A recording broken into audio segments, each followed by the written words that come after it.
Yeah, we're off. Hi, guys.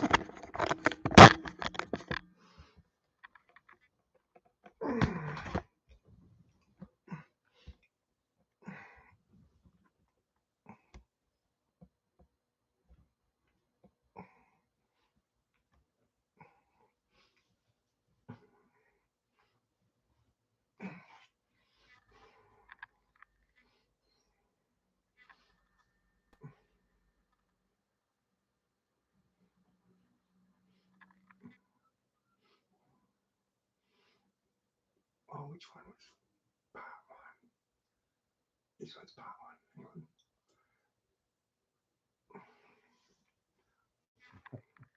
Need something.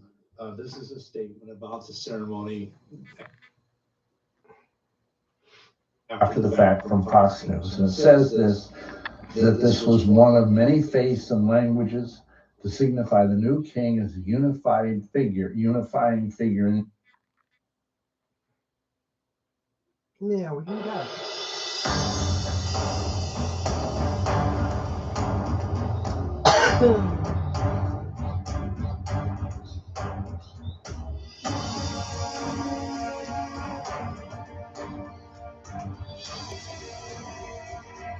Hi, Diane. Good to see ya.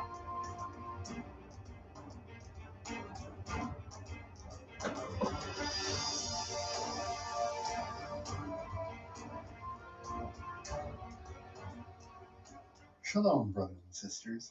This is Dr. William Snedden coming to you from With One Accord Church Ministries with a sort of a more or less warning and exhortation concerning the events that are going on or just transpired this very day. As most of you probably know, I've got the press.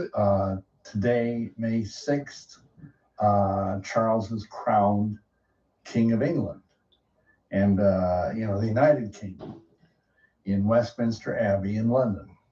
And you might think, well, what's that got to be a warning about? Well, there's a lot going on here, and I don't want to try and repeat things that I've said in earlier videos, but there's a lot to be concerned about concerning, the royal family and where it has been taking England in the last century or so, and most especially in the last couple of decades. So I'm saying be afraid, be very afraid. And remember that Yeshua is our only king. I don't care if you're in England or Scotland or Ireland or America, Yeshua is our king. Everybody else is a false pretender. So that being said, I want to read something. This is a statement about the ceremony after the fact from Fox News. And it says that this was one of many faiths and languages to signify the new king as a unifying figure in the United Kingdom. For the first time, a monarch was crowned in a ceremony that included the active participation of other faiths, other than the Church of England.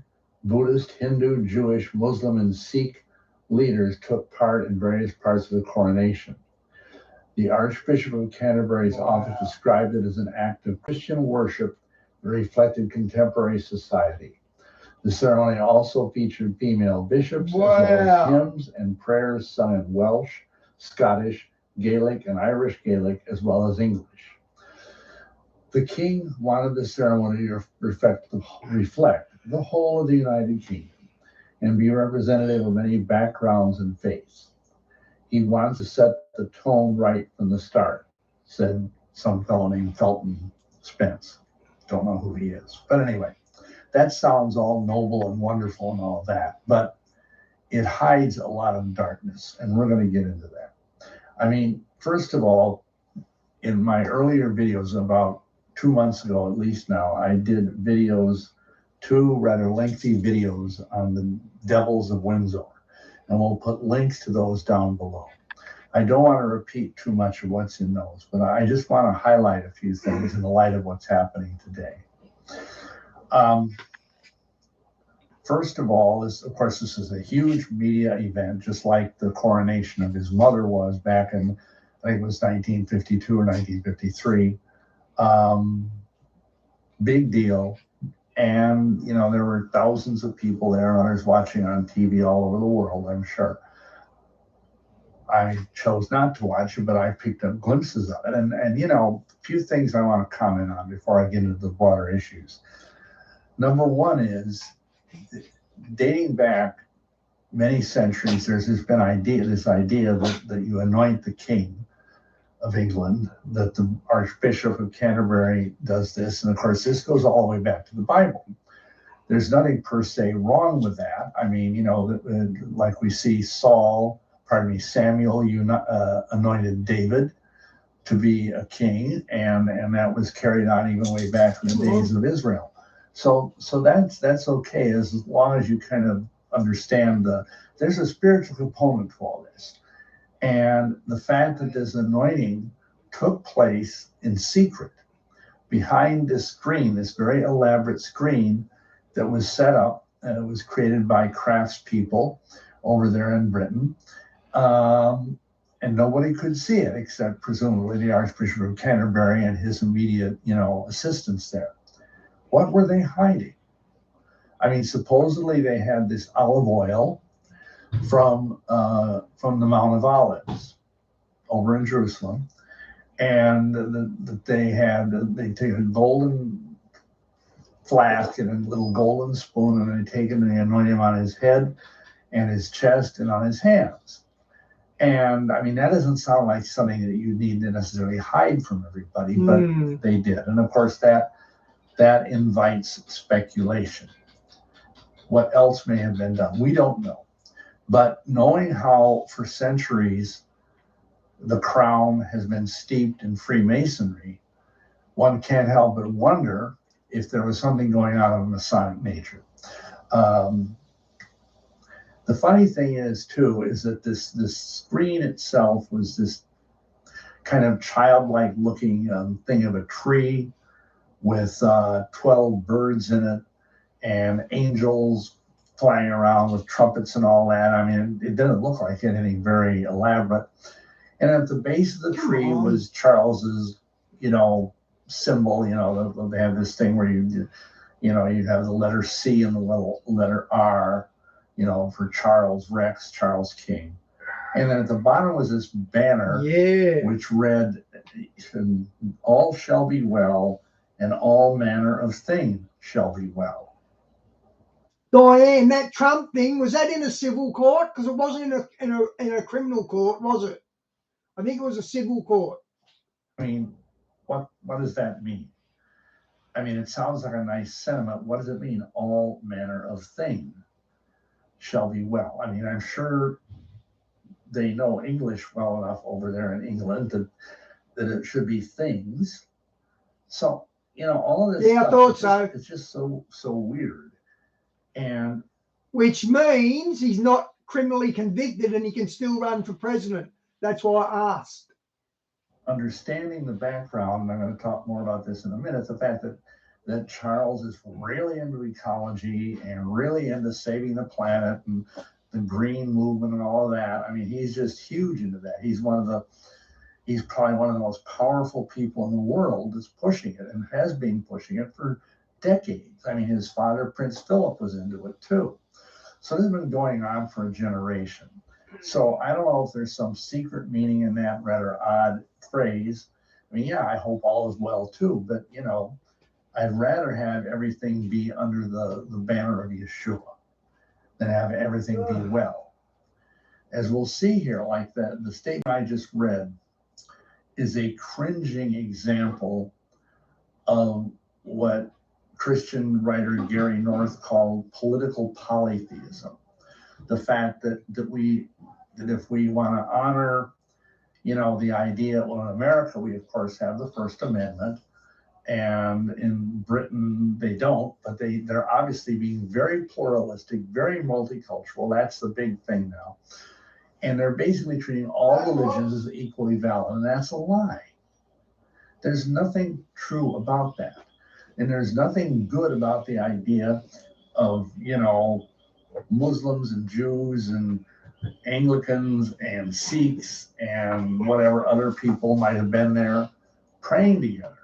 That is not scriptural. You know, it says in Ephesians chapter 5, we quote this verse a lot. But it says in verse 11, have no fellowship with the unfruitful works of darkness, and rather reprove them. For it is a shame even to speak of those things which are done of them in secret. And all of these other religions are works of darkness. I mean, even Judaism, for all of its goodness, denies Yeshua. And there can be no fellowship with these other faiths, as much as they want to, create this kumbaya, let's all get around the campfire and sing. No, that's not scriptural, and it just is one more indication that Charles is not a Christian monarch in any sense of the word. We're going to get more into that in a moment. The thing is, there's all this tradition around, and I don't want to belabor that. I mean, I understand why they're doing it. I mean, like, the crown that he's wearing is called King St. Edward's crown. Goes all the way back to, I guess, 1661. That was when England was Christian. England is not really Christian anymore. I mean, he and his mother, Queen Elizabeth, have presided over a country which basically started out as pretty much Christian. And in a matter of, and during her reign, which was 70 years long, basically the country is sunk into an abyss of multicultural swill. That's true. I mean, right now, there are fewer Christians in England, according to a recent poll, than there are non-believers or Muslims. There are actually more Muslims than Christians now in England. And I'm just going to leave, I mean, I'm not trying to make something out of that. I'm just saying that basically the gospel has been quenched in that country. And Christians are persecuted. I read an article where a Christian pastor in England was arrested for standing in a crowd and crying out, "There is no king but Jesus." That's kind of scary, because he's right. There is no king but Jesus. All the rest are pretenders. So, there's danger here lurking in the midst of all of this tradition and pageantry and, all this stuff. So, okay, he's got this crown, and he's also given this orb. It's called the Orb of the Sovereign. And it's basically this big golden sphere with a cross on top. And of course, all this stuff is full of jewels and gold and all of that. And I guess that for over 100 years, the crown, the St. Edward's crown, had this real expensive Koh-i-Noor diamond, which I guess was the largest diamond in the world. And it was stolen basically from India. And finally, out of respect, I don't know what happened to it, but they didn't put it in the crown. They put a bunch of other diamonds in instead. Who knows where they got those from? They probably stole them from somebody else. I'm sorry, I don't mean to sound spiteful here, but I guess I am just so tired of hearing about the royal family and all this royal soap opera stuff. Anyhow, there's important spiritual things going on here. This is a magical ritual. It is an act of ceremonial magic, just as much as if these people were in a magic circle, waving around swords and, incense and all of that, because it's not really Christian. I mean, it can't be Christians if there's Sikhs and Muslims and Buddhists running around, participating in it. And of course, Charles, when his mother, back in the early 50s, was crowned, she was proclaimed to be the head of the Church of England. The sovereign has been the head of the Church of England since back in the days of Henry VIII. That's true. Of course, centuries ago. And she was declared to be the defender of the faith. That's great. But now Charles has made it very clear he wants to be the defender of faiths, plural. So no longer is there one Lord, one faith, one baptism, one God and Father Almighty. No, we can't have that, even though it's right here in the Bible. No, we can't have that. So he's the defender of faith, which sounds so much more politically correct. So, this orb, to get back to that, I mean, it symbolizes the sovereignty of of the King of England over his realm, king or queen, and then the sovereignty supposedly of Christ over the king. But the problem is that's not the case anymore. I mean, it may have been the case with Elizabeth, bless her soul, but it's not the case anymore. It's another lie. And, you know, we have to ask, is Charles even a Christian? So when he was made king this morning, he became the de facto sovereign over 56 countries that make up the Commonwealth. That's a lot of countries. I mean, that's like a third of all. I think there's something like 195 countries in the world that are recognized. So that's like almost a third of the countries in the world he has spiritual authority over. And if you understand how that works in the terms of spiritual warfare, you need to be on your toes, especially if you're in one of those countries. I mean, the most obvious ones are, of course, England and Northern Ireland and Canada and Australia and you know, obviously 50 or so others that are mostly rather small. But so he has an enormous amount of spiritual power, and this has been invested in him by someone. And I dare say it's not Yeshua, because Yeshua is not going to, or you know, honor somebody like that who denies the uniqueness of Calvary, who denies the soul saving power of Yeshua and his cross and his resurrection. No, he might go through the motions and have this. I mean, let's face it, even the last 2 or 3 Archbishop of Canterbury have all been a bunch of heretics. I mean, you know, they ordain homosexuals, they ordain lesbians, they have, I mean, it's just a total mess. Open slaver, yeah. To such an extent, they actually have a splinter group. I mean, I think it's in America and in Africa that is split off from the Anglican Church over this kind of apostasy, because they won't have it, and good for them. But, you know, so that's a big problem spiritually. And again, I said this is one of these other videos I did on the royal family. But if you are in one of these countries, I strongly, and I don't mean to have you be unpatriotic, but you need to renounce Charles as your liege lord and sovereign, quote unquote. Another thing is he is kind of literally the high priest of this eco-nut green gospel. And I've got to give Sheila Zielinski credit for that. She wrote a book. And Diane, you know, Trump done that because he got trapped by George Bush Jr. saying that he grabs women on the PUSSY. He says they just let you do it when you're a celebrity. They just let you walk up and grab them on the. And so I reckon he done that. I think it was a year ago or so, called the Green Gospel, and that's a great term for this whole ecological fanaticism that we've been laboring under for the last 7 or 8 years. Yeah, Diane, you know. He's guilty. And he is one of the main, he's certainly the most powerful now proponent of, you know, climate change and all the necessary things we need to do to stop global warming or whatever the heck they're calling it now. And, you know, additionally, he is, you know, as sovereign, he is now the head of the Order of the Garter. And I talked about this somewhat, he said exactly in my that. previous videos, but it's a witchcraft / free Masonic order. It's the highest Masonic order in the world, and he's now the head of it. So if you're a Mason and you needed any more reasons to get out of Masonry, that should be one of them. But because Masonry is rotten to the core, and I'm going to talk a little more about that in a few minutes, but I don't want to make this too long.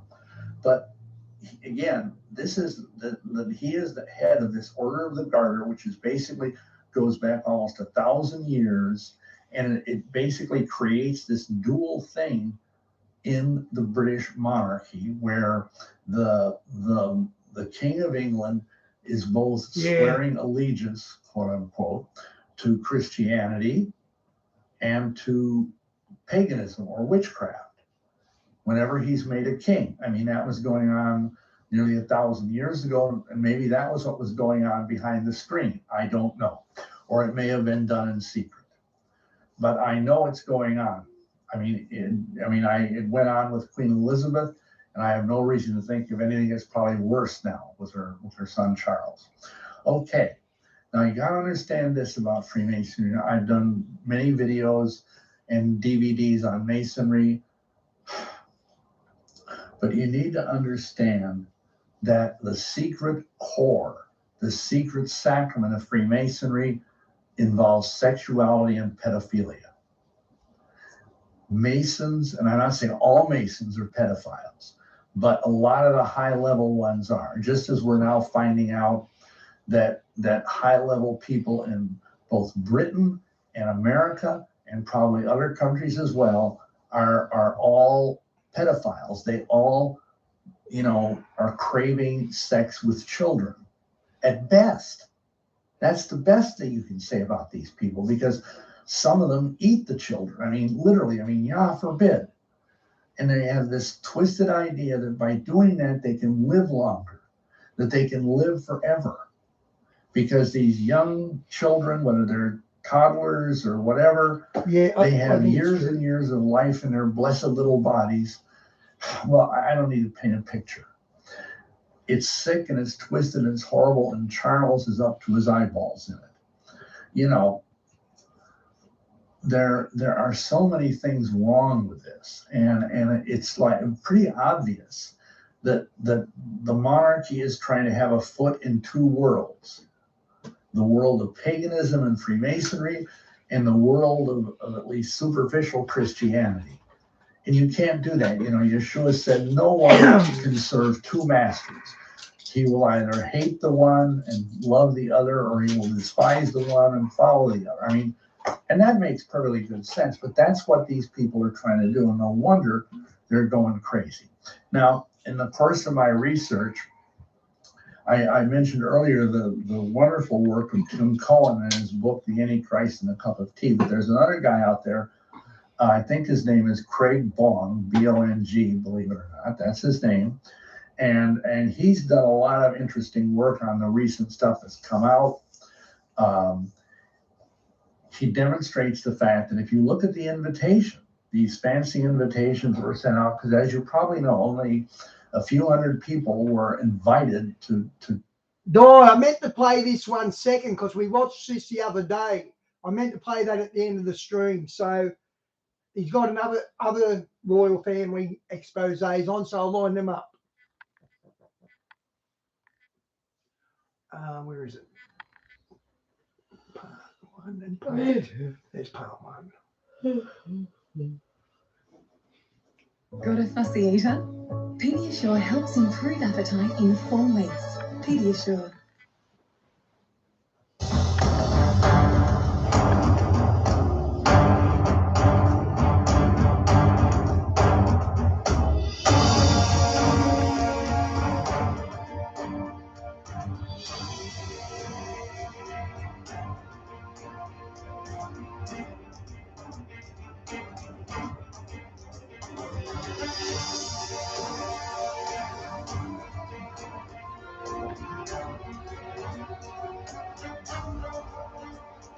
Shalom, brothers and sisters. This is Dr. William Smith coming to you from With One Accord Ministries with it's a little bit different. It's sort of semi in the realm of prophecy and end time stuff, but also a warning. 5 months old. And an exhortation.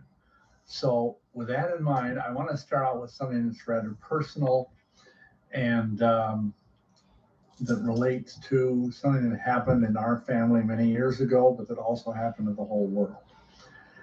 In 1997, it happened in September that my father passed away.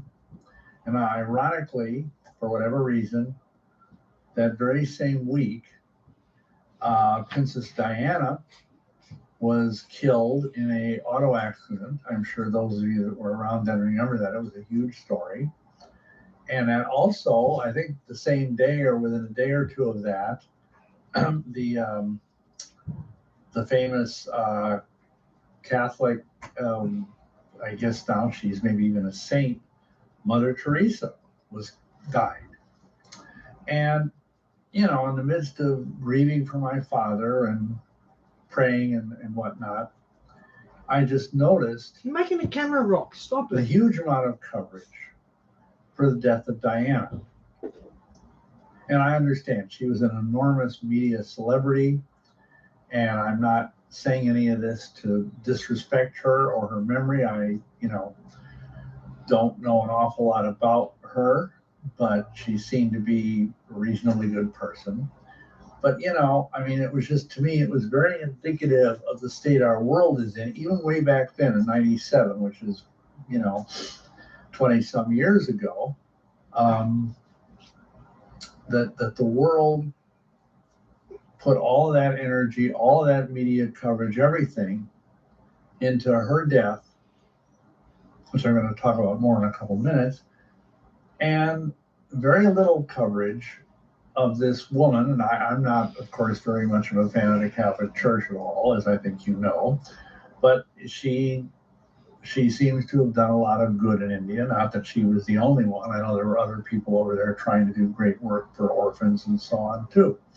But, you know, she was indicative to most people of the Christian virtues, and yet she was not much, you know, talked about. So, and I think that's indicative of the way the whole world has gone, and it's even more so today.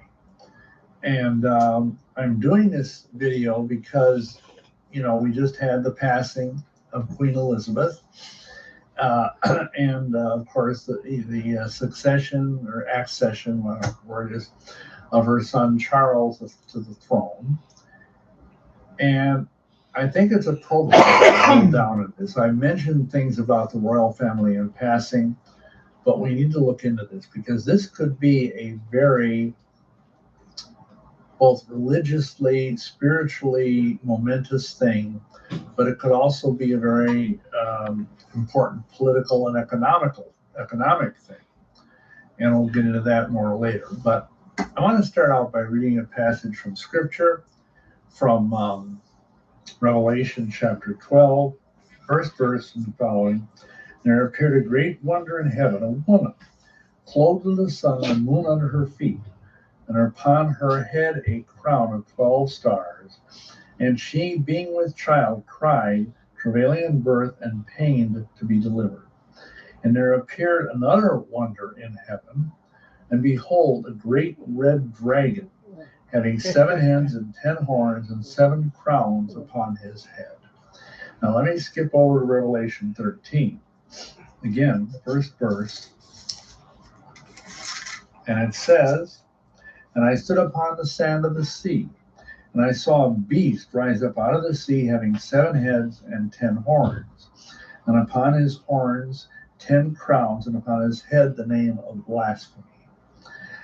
And the beast which I saw was like a leopard, and his feet were the feet of a bear, and his mouth was the mouth of a lion. And the dragon gave him his power and his seat and his great authority. So I'm going to kind of see how that might apply to what I'm about to talk about in a few minutes. But just to begin with,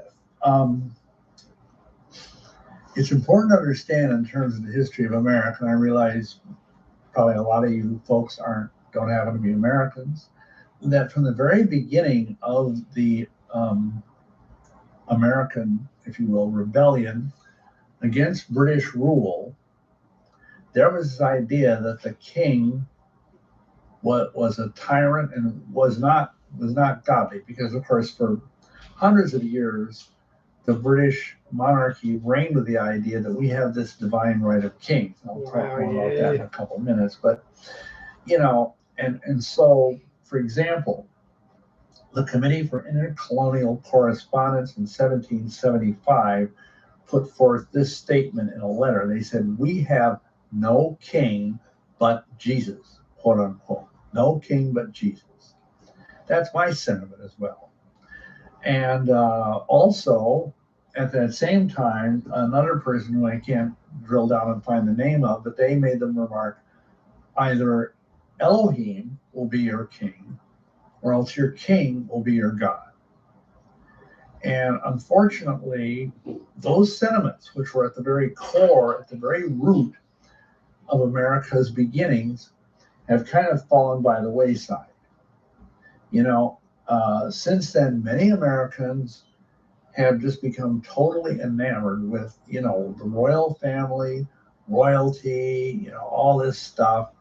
I mean, especially since the beginning of Queen Elizabeth's reign, which was, of course, in the early 50s, the last century. And I think it's not a healthy thing, partly for political reasons, but even for spiritual reasons. And, the question that I would ask you, as we look at it, because I know, like I'm sure many of you, I have an iPhone. And, you open the thing up and it seems like almost every day there's something about, something of the Hey, royal Jay, good to see you, family. Even mate. before this thing happened with the passing of the Queen. It's like every other day, and I mean, I don't care, frankly. But, obviously the media wants us to care. And of course, it's a way of getting, eyeballs and all of that. But still, I find it spiritually troubling. And here, let me say this. Many, many years ago, again, about the time of Diana's passing, I wrote a newsletter article in The Liberator, which I think we have on our website, although maybe not. We had to take down all of our Liberator articles because people were getting after us for copyright infringement, even though it was not legit. But you know how that goes. We get harassed a lot for one thing or another because we're trying to spread the truth. But I'm going to try and get this article up again one way or the other. In this article, we talked about the right of the divine king, which I also talk about in my book, Wicca, and which was published a long time ago. That was published like in 89 or 90, I think. And anyway, in that thing is this concept, which is uniquely, it may have gone further back than that, but it is uniquely in the last 1,000 years or so of English history. The idea that in order for certain things to prosper, for the land and the people and the power of the king to prosper, every now and then that the king must be slain, because there is something special in the king's blood, and his blood must be spilled out upon the earth to bring about some kind of magical or agricultural or economic benefit. Okay. And at that time, I was speculating, because I can't. Hey, Jay, it's good to see you. That Diana's death was because she had actually more quote unquote royal blood than Charles did. And of course, at that time they were, I think, divorced or separated or something. But anyway, and by her death, by violence, shedding of blood, because I'm sure there was, that created a magical effect. And you can look into this if you want, but the place where she was killed, which was a tunnel, I think it was in or near Paris, was called the Place of the Virgin. It was a place where centuries earlier virgins were sacrificed. Of course, obviously Diana wasn't a virgin. Wow. But there was all sorts of occult significance to the date that she was killed, to the place that she was killed.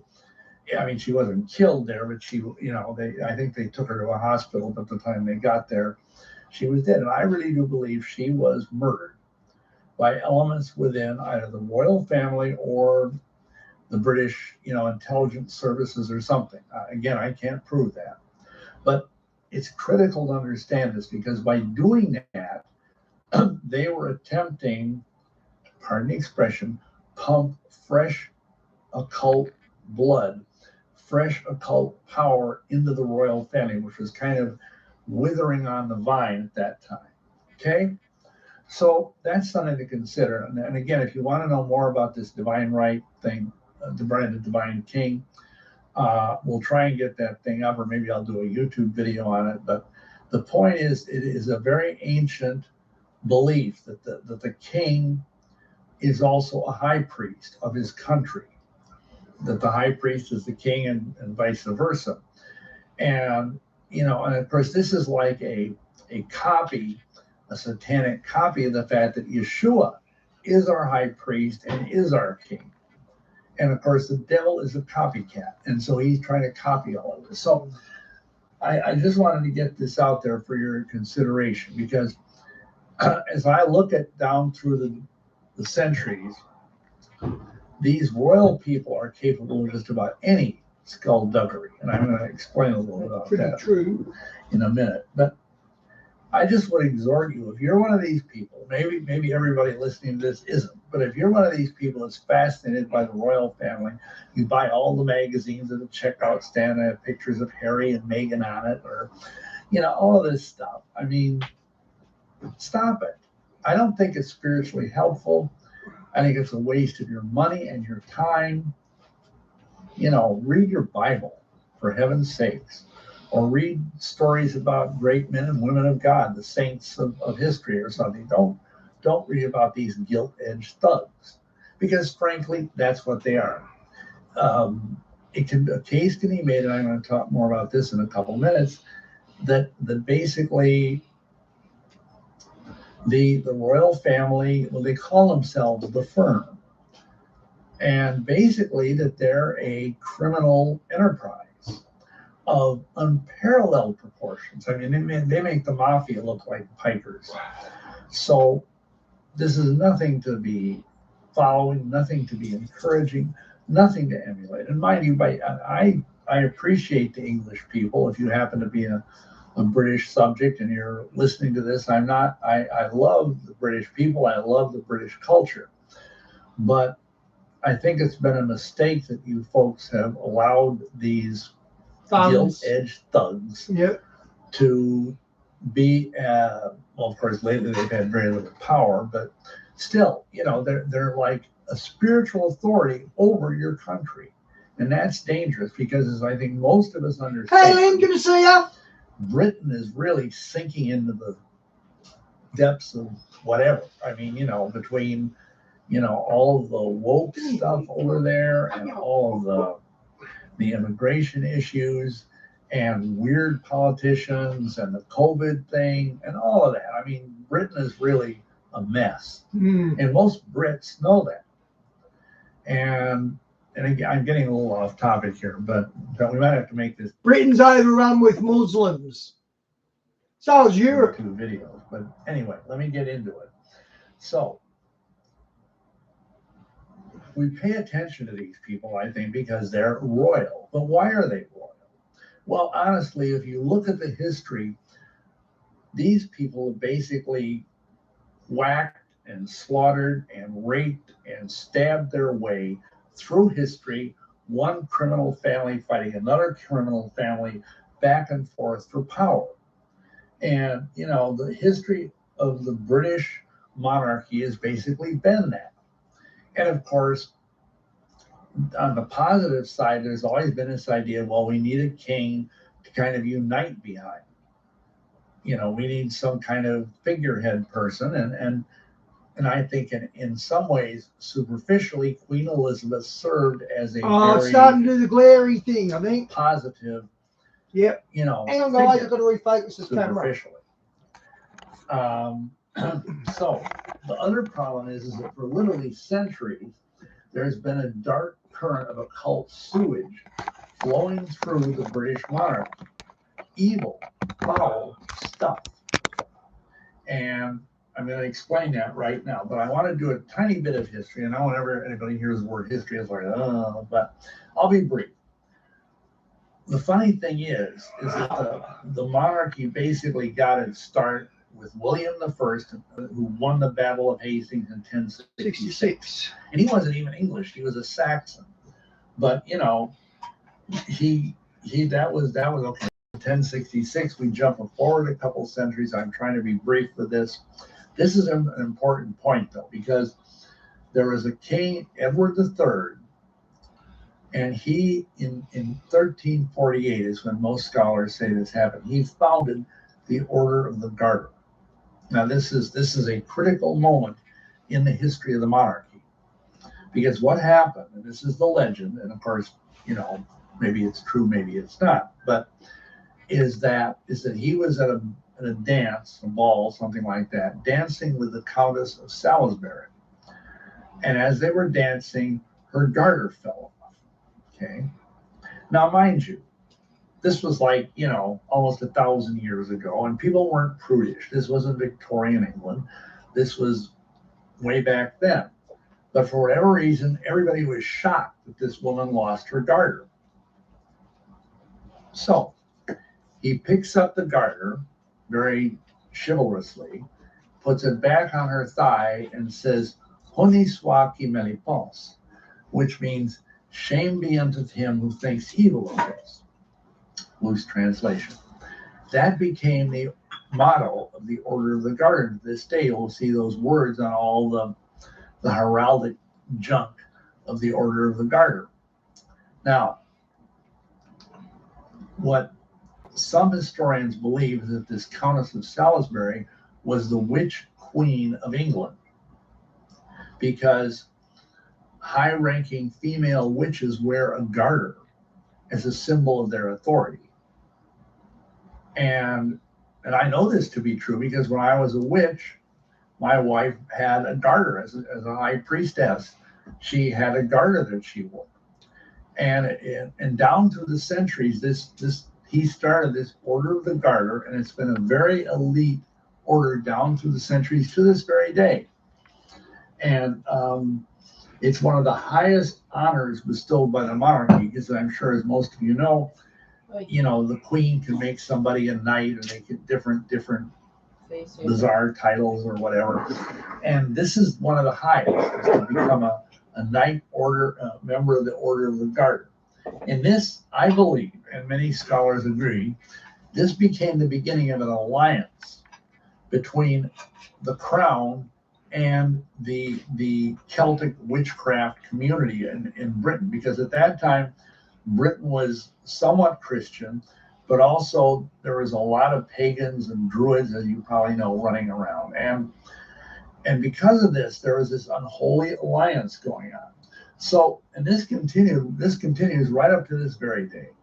If you go down through the centuries, you see you've got the House of Plantagenet, you got the House of Tudor, you've got the House of Stuart, which was a momentary bright light, where we have King James of Scotland becoming King James of England. And I don't need to go into all the details, but he was actually a Scottish king.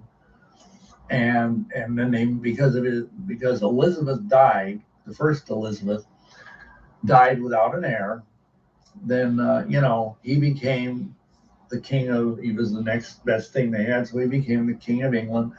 And he ended up, of course, financing and sponsoring the production of what we call the King James Bible today, which is one of the towering achievements of British history, was the production of the King James Wow, Bible. that's true. So after I realize it, but the that's probably true.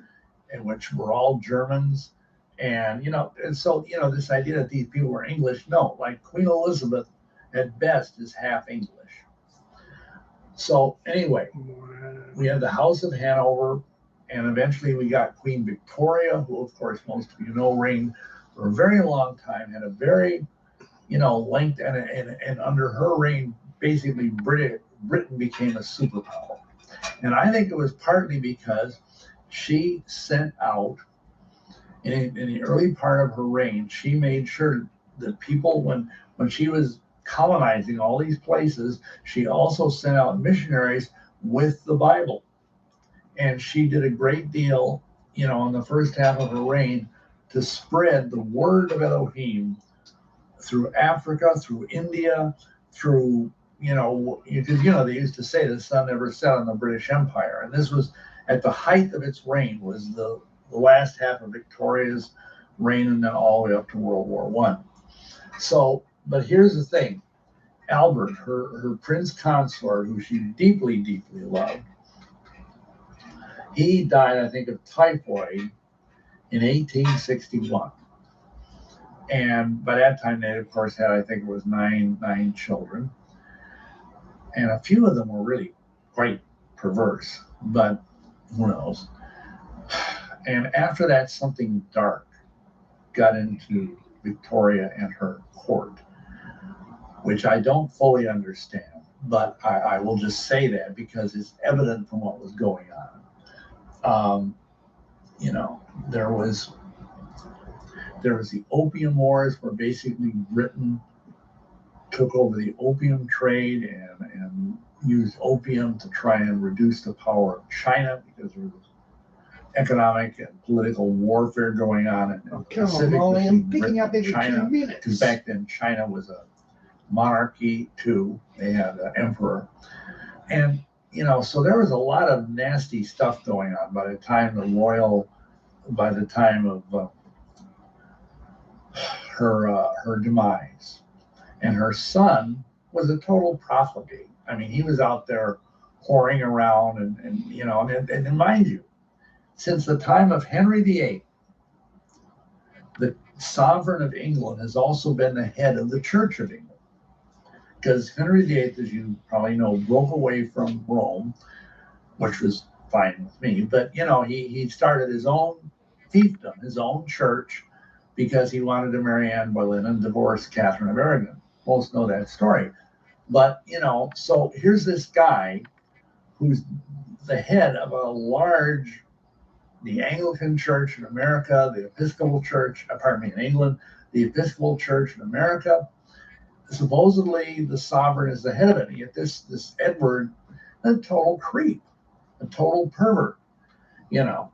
Now, we go through, you know, Edward and George V and a couple other people, and then finally we come to Queen Elizabeth. And of course, I don't want to get into it, but the reason part of it she came to the throne is that her father was forced to be king because the guy who was supposed to be king, I think Edward VII, fell in love with an American divorcee and had to abdicate. So he ran off with, I'm sorry, I forget her name, but anyhow, that kind of threw a monkey wrench into the monarchy, and it ended up that Elizabeth became queen. And then, of course, strange things started happening. Charles, of course, is her firstborn, and she had several other children. And a lot of them got into trouble. I mean, you know, we all know about the thing with Charles and Diana. Lots of stuff around that. The fact that he was having an affair with this Camilla lady, and apparently did not really treat Diana well at all knows. And of course, the fact that there's things that you know just were not right about the whole thing. And I want to share at this point with you.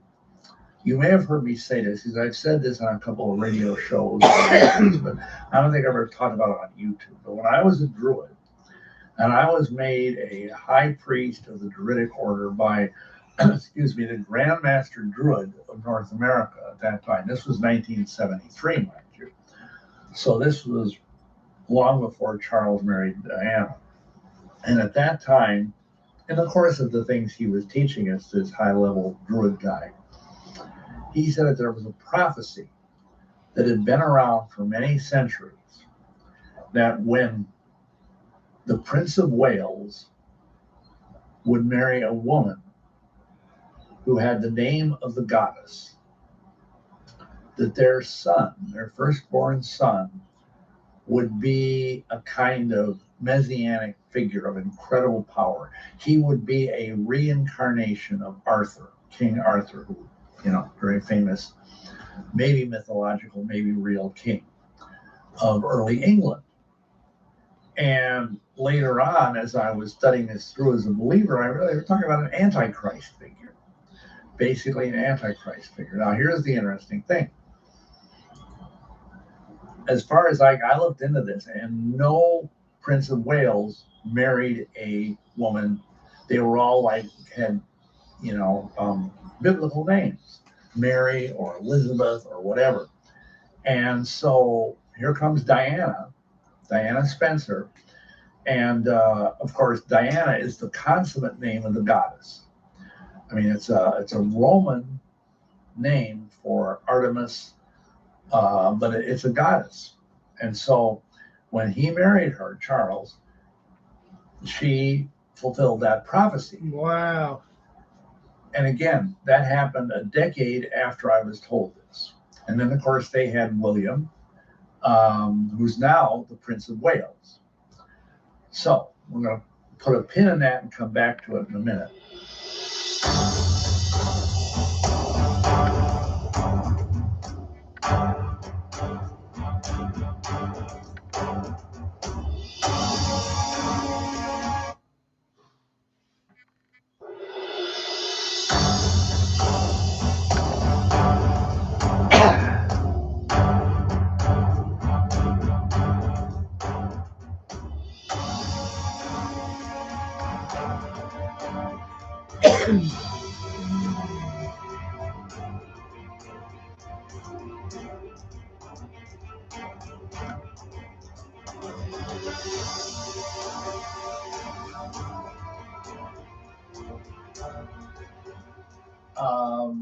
Now, the thing about Queen Elizabeth, on the one hand, she seems to be this nice, prim, proper, whatever you want to say, individual who is a very good figurehead for the monarchy. But yet there's all this strange stuff that follows her around. And this is what I mean by this dark occult undercurrent. Because there have been numerous accusations from various parts of the Commonwealth, like Australia and Canada, of her going somewhere, because she was making these state visits, which is, acceptable, understandable. And all of a sudden, native children would go missing. Lots of them. I think in one place, 800. it was Tillamook, but you can look this up. I mean, this has been documented. There's court papers that something like 50 some children went missing during or after her visit to this region of Canada that were native Canadian children. And a similar thing happened to a bunch of Aboriginal children in Australia. Dozens of children, maybe even more than 100 children.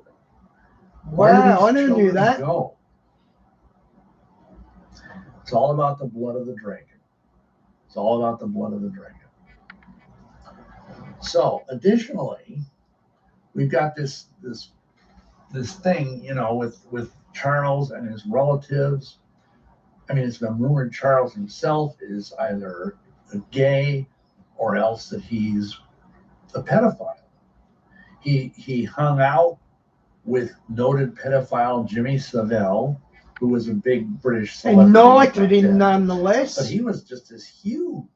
I mean, he was knighted by the Queen. He was regarded as this awesome celebrity. And then it turns out he sexually molested countless children. And there's all these pictures of him with Charles. And yeah, Lynn, I knew about the Canada kids going missing, and also Scottish kids going missing when the Queen shows up. But I didn't know that happened in Australia. So there you go. I didn't know that. Was close buddies with Charles and the royal family. I mean, what the heck? And then there's Charles's great uncle, Lord Mountbatten, who was a really huge figure in the previous generation. I think he was the brother of the king, of Prince Philip's father. And it's been discovered that he was a pervert, that he had this thing for little boys. So this stuff percolates down into a family through generational curses. And the royal family, I would submit to you, is replete with this kind of occult, dark, perverse stuff flowing through its DNA. And this has probably been going on for hundreds and hundreds of years. And it just gets worse unless the power of Christ and his cross is brought into the picture, which I doubt that ever happened. Yep. I really do. Because nowadays, and I think many of you know this, the Church of England is just a sad, pathetic joke. I mean, a few years ago, the Archbishop of Canterbury was also a Druid. What? How's that for a fulfillment of prophecy? So, the question then becomes, and then there's also, I'm sorry, I forgot this, the fact that I had a colleague in the ministry, Mick Oxley, who was a British subject, became American citizen, but he had friends high up in the royal family because he was in the Royal Air Force. And he said, everybody said that the Buckingham Palace is just full of confirmed bachelors, which is a euphemistic way of saying homosexuals. So, it's everywhere. It's everywhere within the orbit of the royal family. And of course, certainly, they have to get married. They have to have an heir and a spare. That's essential. And of course, Charles did that. But it's a mess. Now, beyond that, the question comes up then, in the light of the prophecy I was given, is Charles the Antichrist? Well, there's a book by a friend of mine, Tim Cohen. It's called The Antichrist and a Cup of Tea. And if you are someone that's into this sort of thing, it's a big book. I mean, it's like this thick. But it's a great read, and I would recommend it. We don't happen to sell it, but I'm sure you can get it on Amazon. And in any event, in there, he documents all of these things about Charles, about his heraldic achievement, which is a fancy way of saying his coat of arms, that are all very prophetically significant. But a couple things I want to highlight. One of them is the fact that when he was made Prince of Wales, they went to this castle in Wales, which is, I guess, traditional. I'm sorry, I can't pronounce the name. Welsh is a very difficult language. The names are hard. But if you watch the video of it, the queen is there and he comes out and he's invested with all these robes, and she's sitting on this throne underneath this canopy. And the throne is like this black, I assume it's stone thing, very severe looking. And there's this dragon on the throne. And flying overhead is the Welsh flag, which has a red dragon on it. Now, if you're into Bible prophecy, and of course I read those scriptures in the beginning, that's kind of significant. And here the queen comes and she puts this really big, elaborate crown on his head and says, okay, poof, you're the Prince of Wales. I mean, it wasn't that. Believe me, it's very verbose if you want to sit through it. Well, you can watch it on archival footage on the internet, but what's the dragon got to do with all of this? Well, let me suggest a few things. The other thing, and Mr. Cohen documents a lot of this stuff, is that when Charles, of course, as many of you may know, that there's this kind of thing going around that's sort of related to British Israelitism, which is a peculiar I can see that. Christianity, maybe even a heresy, I don't know, which says that the royal family is directly descended from David, King David. So when Charles went to Israel years ago, this is in Tim Cohen's book, a whole bunch of rabbis were, because it's a big deal, the Prince of Wales comes to Israel, Jerusalem, whatever, and they're all calling him the son of David. They're going, Hosanna to the son of David. And it's like, wow, The other thing is that Charles, now mind you, Charles is at that time was the future head of the Church of England, but he became an imam, which is a Muslim cleric.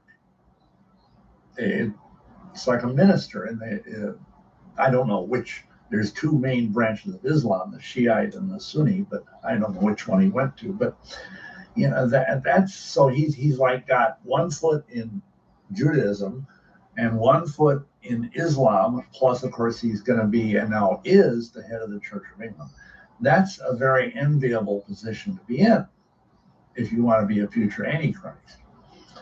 But I would say keep an eye, a careful eye, on the royal family. See, because of these people in and around the royal family and their beliefs, which are not known to the general public. They believe that the supposedly royal blood that flows through their veins, and this has been their belief for centuries, that it's actually the blood of the red dragon.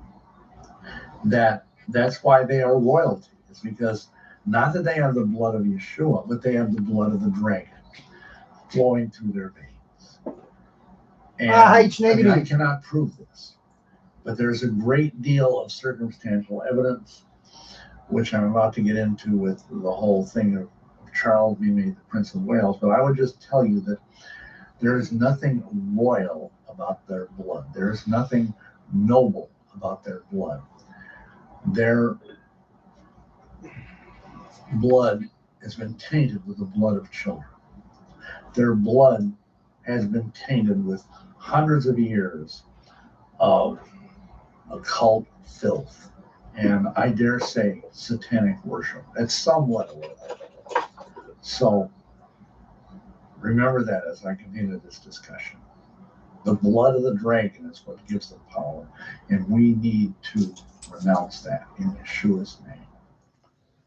Forgive this audio interruption, but we have some additional disturbing information we wanted to share about Charles, thanks to this Tim Cohen. And again, we really highly recommend his book, Antichrist in a Cup of Tea. So here we go for a deep dive. A lot of people don't understand the level of involvement that Prince, now King Charles, has with the environmental movement.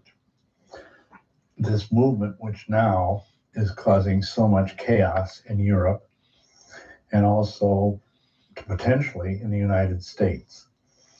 We know that right now there is a crisis in Europe with fuel and electricity as winter is upon us. All of this is being caused by the green movement. And this movement was actually started by Charles. There was the beginning of it with his father, Prince Philip. He looks like a girl, doesn't he? Heard this, but at one point, Prince Philip made a remark, and again, this is Queen Elizabeth's husband, that if reincarnation were true, he would want to come back as a virus that would be capable of wiping out the entire human race. Charming man. And this guy raised Charles. So Charles now, from the very beginnings of the formal environmental movement, has been at the helm of it. In 1992, the first UN conference on the environment was hosted by Charles on the royal yacht HMS Britannia. And Charles has since then been a major speaker or even a host speaker at virtually every major environmental movement in Europe since then. At COP21 in Paris 2015, for example, it was hosted by Prince Charles, not the French president, which is sort of odd.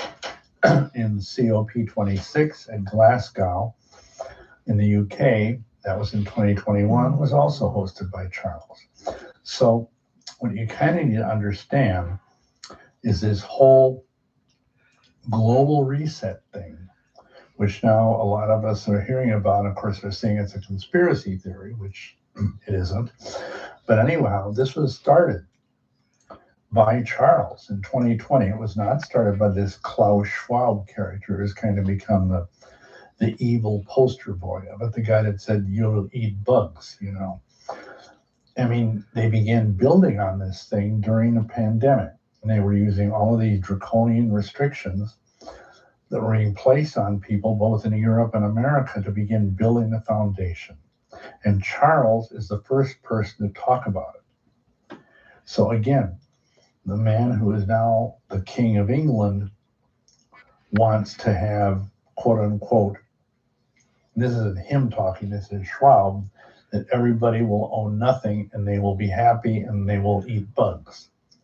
So, and in the midst of all this, we need to explain that the firm, the royal family, is actually wealthier than anybody can possibly imagine.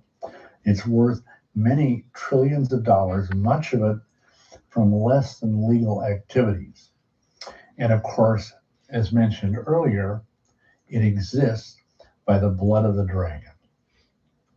So, though he is derided by many people as an environmental flake, Charles is deadly serious and sees himself as saving the planet from humanity. As some have noted, the whole green movement, which Charles helped birth and which is now rampaging over the Western world, is a disguised attempt to bring about a socialist Marxist world by destroying the economy and the energy infrastructure of both Europe and America. And Charles is at the very helm of it. Somebody said a few years ago that the whole environmental movement, the people involved, it's like a watermelon. It's green on the outside, but red on the inside. And by red, I mean communists. If something isn't done, and soon, this could metastasize into a global dictatorship with Charles at the helm. Now, a couple other things. There is the statue, which is not really well known, but a statue was made in the early 2000s, I believe, by a Brazilian sculptor. Its title is Prince Charles Saving the World. And you'll see it there on the screen. He is being hailed as the ecological savior of the world. And the large version of this statue, you're seeing the smaller version, excuse me, will be 10 cubits in height. The statue is very close. You'll notice he's virtually naked except for a loincloth. This makes it very similar to statues of Jesus or Jupiter, the king of the gods in Roman or Greek mythology. And he's got wings that overarch, and he's standing. If you look at the thing, he is standing on people, on the heads of people. And, you know, Tim Cohen has speculated that this statue might end up being the abomination of desolation. Now, when Charles was shown this statue, this is a public thing, he looked at it and he said, "I am honored and deeply amazed." He didn't say, now remember, this guy is the future head of the Church of England at this time. He didn't say, "Oh no, I'm not the savior of the world. The Lord Jesus Christ is the savior of the world." No, he didn't say that. He said, "I am honored and deeply amazed." Also, realize that from his birth, Queen Elizabeth was calling Charles the chosen one. Wow. Kind of creepy. Finally, one of our most watched videos, certainly in recent memory, we did a thing a few weeks ago about this Birmingham Games and this giant mechanical bull that was, being at the opening of those games, highly full of, prophetic and evil pagan symbolism. I refer you to that video, if you want more detailed information. But what I didn't know at that time, and I learned from Tim, is the fact that Charles presided over this event. His mother, the Queen, was not up to it.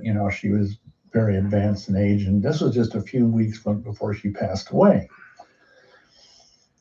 So he's sitting there and, opening the thing and giving an address from the Queen. I'm not going to go into all the depth of this. We're going to give you a link where you can watch this whole interview with Tim Cohen on a podcast that's incredibly more detailed about all of these things I'm sharing with you, but I don't want to take the time to get into all of it. But the bottom line is that all of these people that represent the 72 nations of the Commonwealth, they gather around and circle around this huge bull, which is Moloch, which is Baal. I talked about this in the video I did. and they're basically worshiping this thing. And at the climax of it, this one woman who's kind of the star of these 72 people gets up on top of the bull and rides the bull. And then the bull rears up. Again, this huge, it's like a puppet kind of thing, but it's enormous. I mean, it's bigger than an elephant. And it shines out a brilliant white light out of its chest. And that light connects. There's another part of this thing which I had not seen before, but which Tim pointed out. In the same stage, or this huge opening area in the stadium, there is this facsimile of the Tower of Babel. And on top of this is this crystal ball, kind of like a disco ball, you might remember. And in any event, the light from the bull hits this ball, and the ball sends the light back. And it's like the bull is igniting this ball that's on top of the Tower of Babel. And it's like that just like the all-seeing eye on top of the pyramid, this represents the light of Lucifer. And thousands of people in the stadium were cheering from all over the world. And of course, it was also being watched by millions on various TV formats. So, and here's Charles presiding over all of this and very pleased. You know, he's applauding, and his wife Camilla's there, and I mean, so he fancies himself as it seems. I mean, I don't know the man's heart, but it seems as though he fancies himself as presiding over this new world order, this reset, global reset, which is rooted in Baal worship and blood drinking and the torture of children and young people to get them to, their adrenaline to be really high. So, and again, I've been talking about this. I've been warning about this since 1992. And only recently has it come to light that, yeah, this is going on. And most people don't know that the royal family is involved in this kind of stuff. That's why there's all of these missing children. It has been alleged that, that followed them whenever the Queen used to visit these places. So dark, creepy stuff, and he's at the head of it. And there's a whole other part to this about his bloodline, about the heraldic achievement, his coat of arms, if you will. And Tim Cohen goes into all of this in great, great depth, and he's coming out with a new edition of his book, updated to deal with the fact that Charles is now, of course, King Charles III. So we're giving you his website. Please go check it out. He's a good brother and a good friend, and he's done an amazing amount of work. So back to our regularly scheduled broadcast. Beyond that, let me just end with this. There's a spiritual authority problem here that's profound. And I would just say, I don't know how many people watching this video are from Britain or from the Commonwealth, but I would say to you, in all honesty, I hope I haven't pricked your national pride or whatever, because I know many people love the Queen, many people don't like the monarchy, but I would just say, in my opinion, as a minister of the gospel of Yeshua HaMashiach, you need to renounce the spiritual authority of the sovereign, now it's the King of England, over yourself and over your family, just as much as if you were in a cult. If you were a former Mormon, you need to renounce the headship authority of the prophet of the Mormon Church. If you were a former Catholic, you need to renounce the Pope and your local bishop. So you need to do that. If you are subject, quote unquote, of the monarchy, you need to renounce that, because otherwise it is going to have a deleterious effect on you down through the years and on your family. And, and then in prayer, declare that Yeshua is your only king and your only sovereign, which I do every day, by the way. As part of my prayer time, I just affirm that before the throne of heaven that Yeshua is sovereign. Yeshua is my only king. I don't look to any earthly leader. I only look to him. Now, if you are elsewhere, including the United States of America, then, but you have been captivated by this royal soap opera that's especially been going on since the time of Diana, I suggest you need to renounce them as well. And again, to declare that there is no king but Yeshua.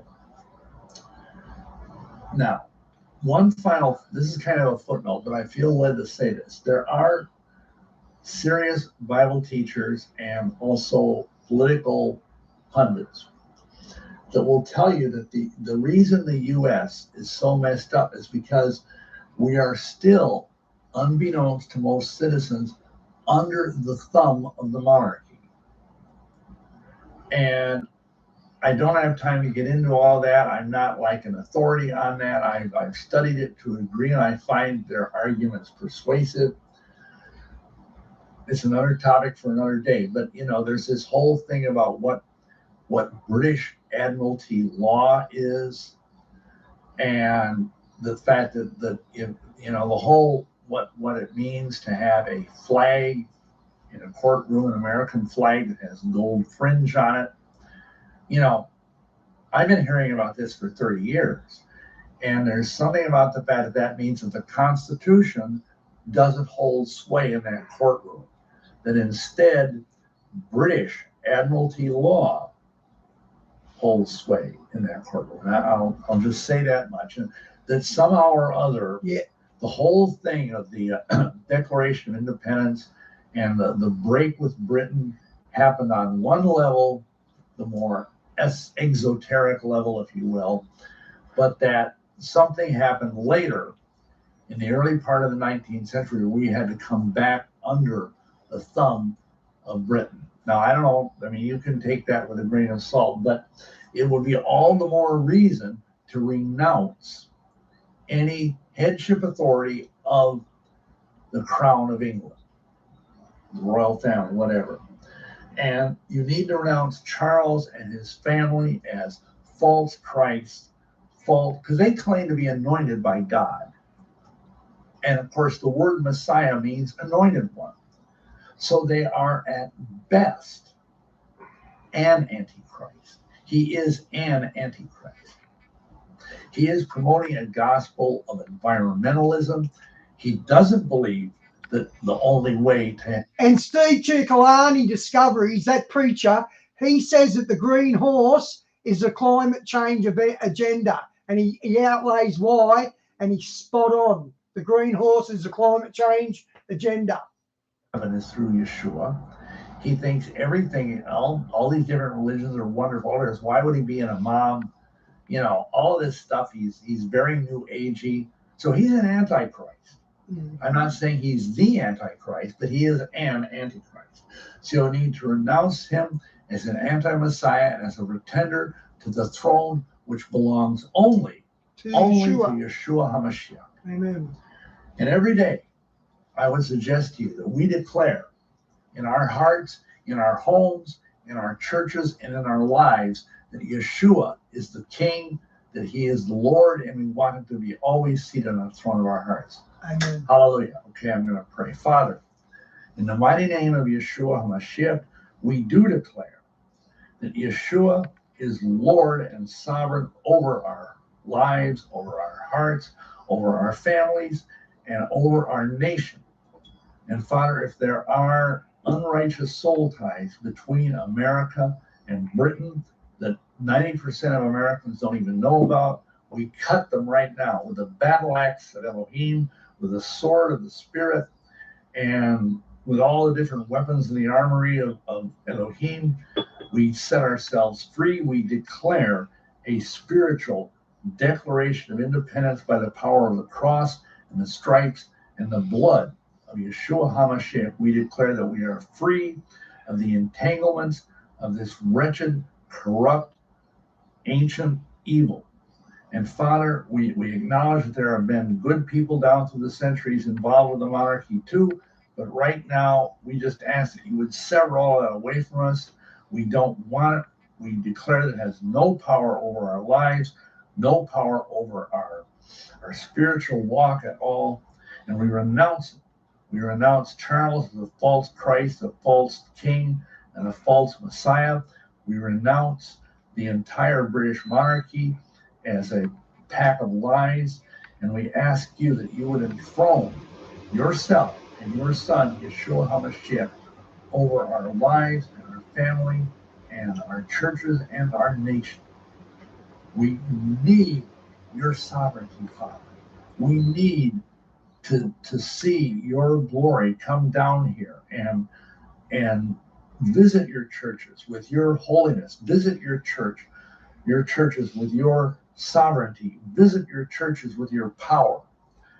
Please, Father, set us free from the change, whatever they might be, which bind us. We thank you for this, Father. And we pray that any unrighteous soul ties will be cut right now. And we pray, Father, that any doorways into our lives, the lives of our family, our churches, or our country that may have been opened by this sinister connection, we pray right now that those doors will be sealed shut forever with the blood of the Lamb of Elohim, Yeshua HaMashiach, shed on the cross of Calvary. We thank you for this and we praise you for it. In the mighty name of Yeshua HaMashiach, Amen. Hallelujah. Well, folks, again, this got a little long. Hallelujah. But I hope it was a blessing to you. I hope. I like his prayer. He prays good. I like his prayer. Okay, here we go. The Antichrist agenda, Tim Cohen on the Gosslings. Let's see. Oh.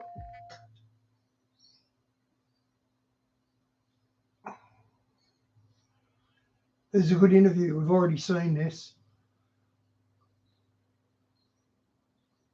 To unclog drain pipes, there's baking soda powder. Although a classic drain cleaner is more efficient. Baking soda powder? Classic drain cleaner? Try new Easy Off Drain 2-in-1. It helps power through grease with its natural and mineral-derived formula.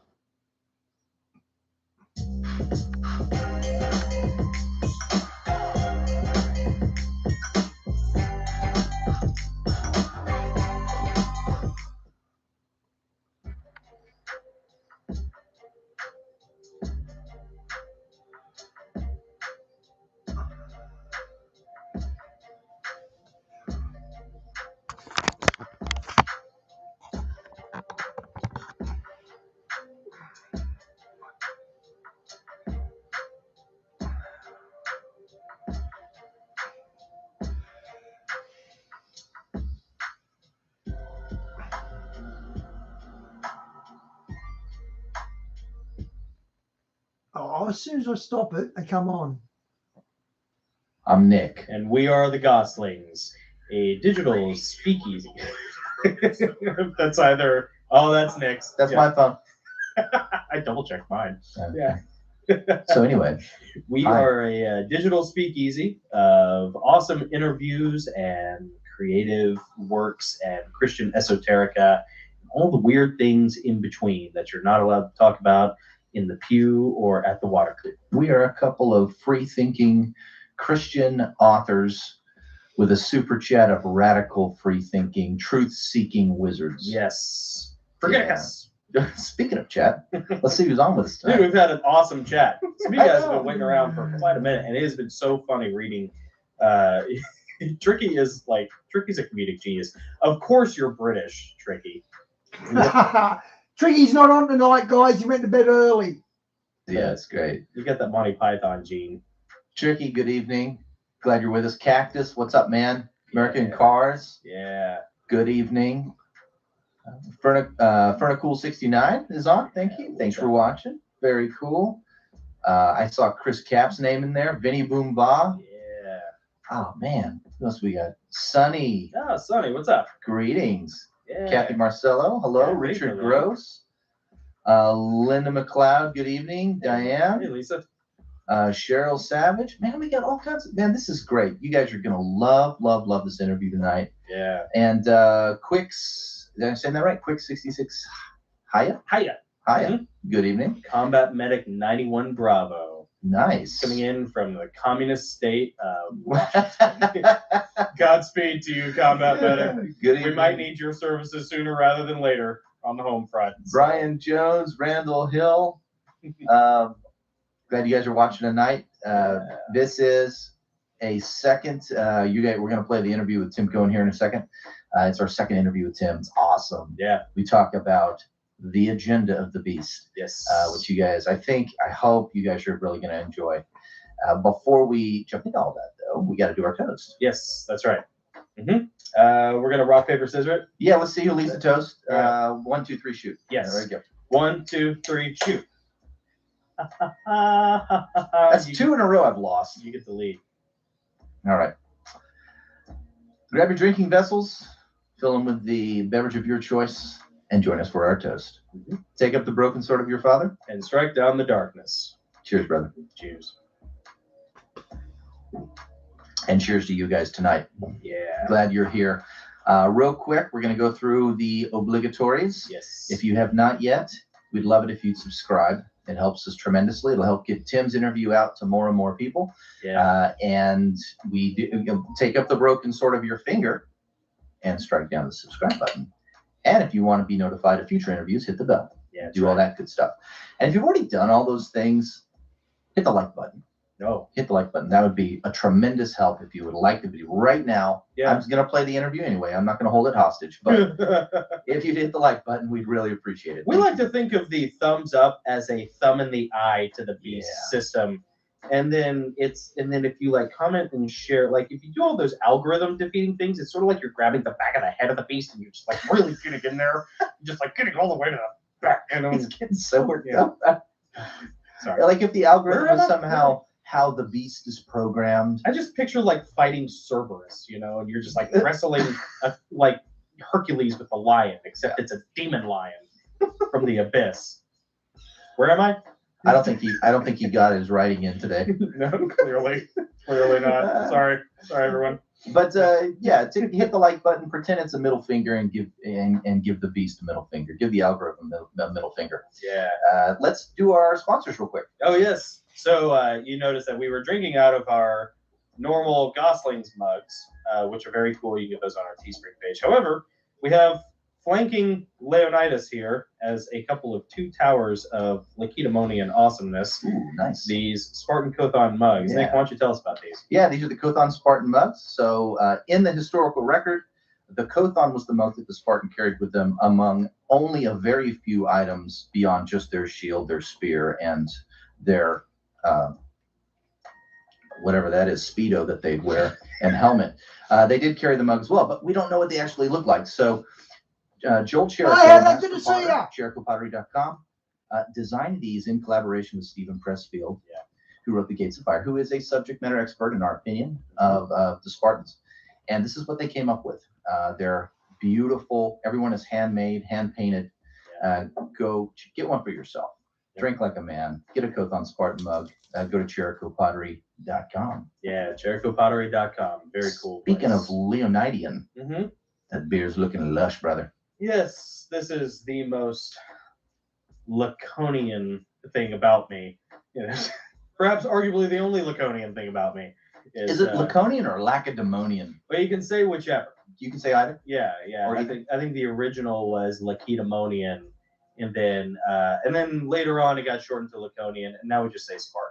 Cool. What do you guys say in the chat? Laconian, Yeah. Lacedaemonian, Yeah. Spartan. My first Xbox tag name, by the way, my only Xbox tag name, Xbox Live, when I got Halo 2, was Lacedaemonian because I was such a dork. Because in Halo, your character is a Spartan. That's And like I was all into the Spartans because I was a huge Stephen Pressfield fan. Yeah. So I named it Lacedaemonian. Well, here's the thing. Nobody can pronounce it. No one can say that. That's a lot of syllables. Yeah. When you're like, where's the sniper? Yeah. Oh, g'day, Vance. Good And to so it see you, got mate. changed to Lake. And then it just became Lake ever since. I was like, wow, this is pretty cool. It turns out Lake is also the same color as blood. So if you look up the origin, it's Weird. Anyways, what were we talking about? Oh yeah, Jordani Jovanovic. Jordani Jovanovic. So, Jordani Jovanovic hair care products. Hair and skin care products made by real men for real men. Mike Fisher is the owner and proprietor of Jordani Jovanovic hair and skin care products. We have a bunch of them behind us here. The products, the fruits of his labor right here. And small Christian family-run business out of Arizona. He's super cool. He's a great friend of the channel. Go to his website, JordaniJovanovic.com. Make yourself as sexy as you are deadly. Give 007 a run for his money. Awaken your inner John Wick. Yeah.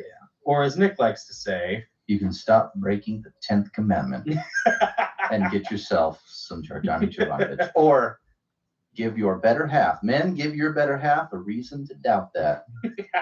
Jordani Jovanovic. Jordani Jovanovic, haircareproducts.com. Awesome place. Yes. Very, very Go check cool. it out. I see a couple Hey, familiar J. names. Bradley is here. Yep, Nice. Cali Girl, the Trump card, J. Reese Bradley. Harvey Weinstein is here. What's up, Weinstein, Harvey? Good to nice. see you, dude. Daniela. And I thought I saw another, man, Mama Shaw OC. Mama Shaw, let's see. And you and Jay Reese, it's been forever since we've seen you guys in the live chat. It's good to see you. Yeah. I know glad we you guys start are here. later in the day now, so it's probably a little tougher for some of our East Coast friends to, Well, West buckle Coast. up. This is not a short interview. West side. It's in two parts. Yeah. I'll Good go night, ahead and Brian. play Good it to see now. ya. Our interview with Tim Cohen talking about the Antichrist agenda. Yeah. We'll be with you guys in the chat, and we'll come. We'll take an intermission about halfway through. Yeah, we'll come back, and in the meantime, enjoy Tim Cohen, author of The Antichrist and a Cup of Tea, as we talk about the Antichrist agenda, depopulation, and more. Here we go. The jawbone wide. I've got to kick this headache fast. Take the pain out of your day with Maxi Gesic.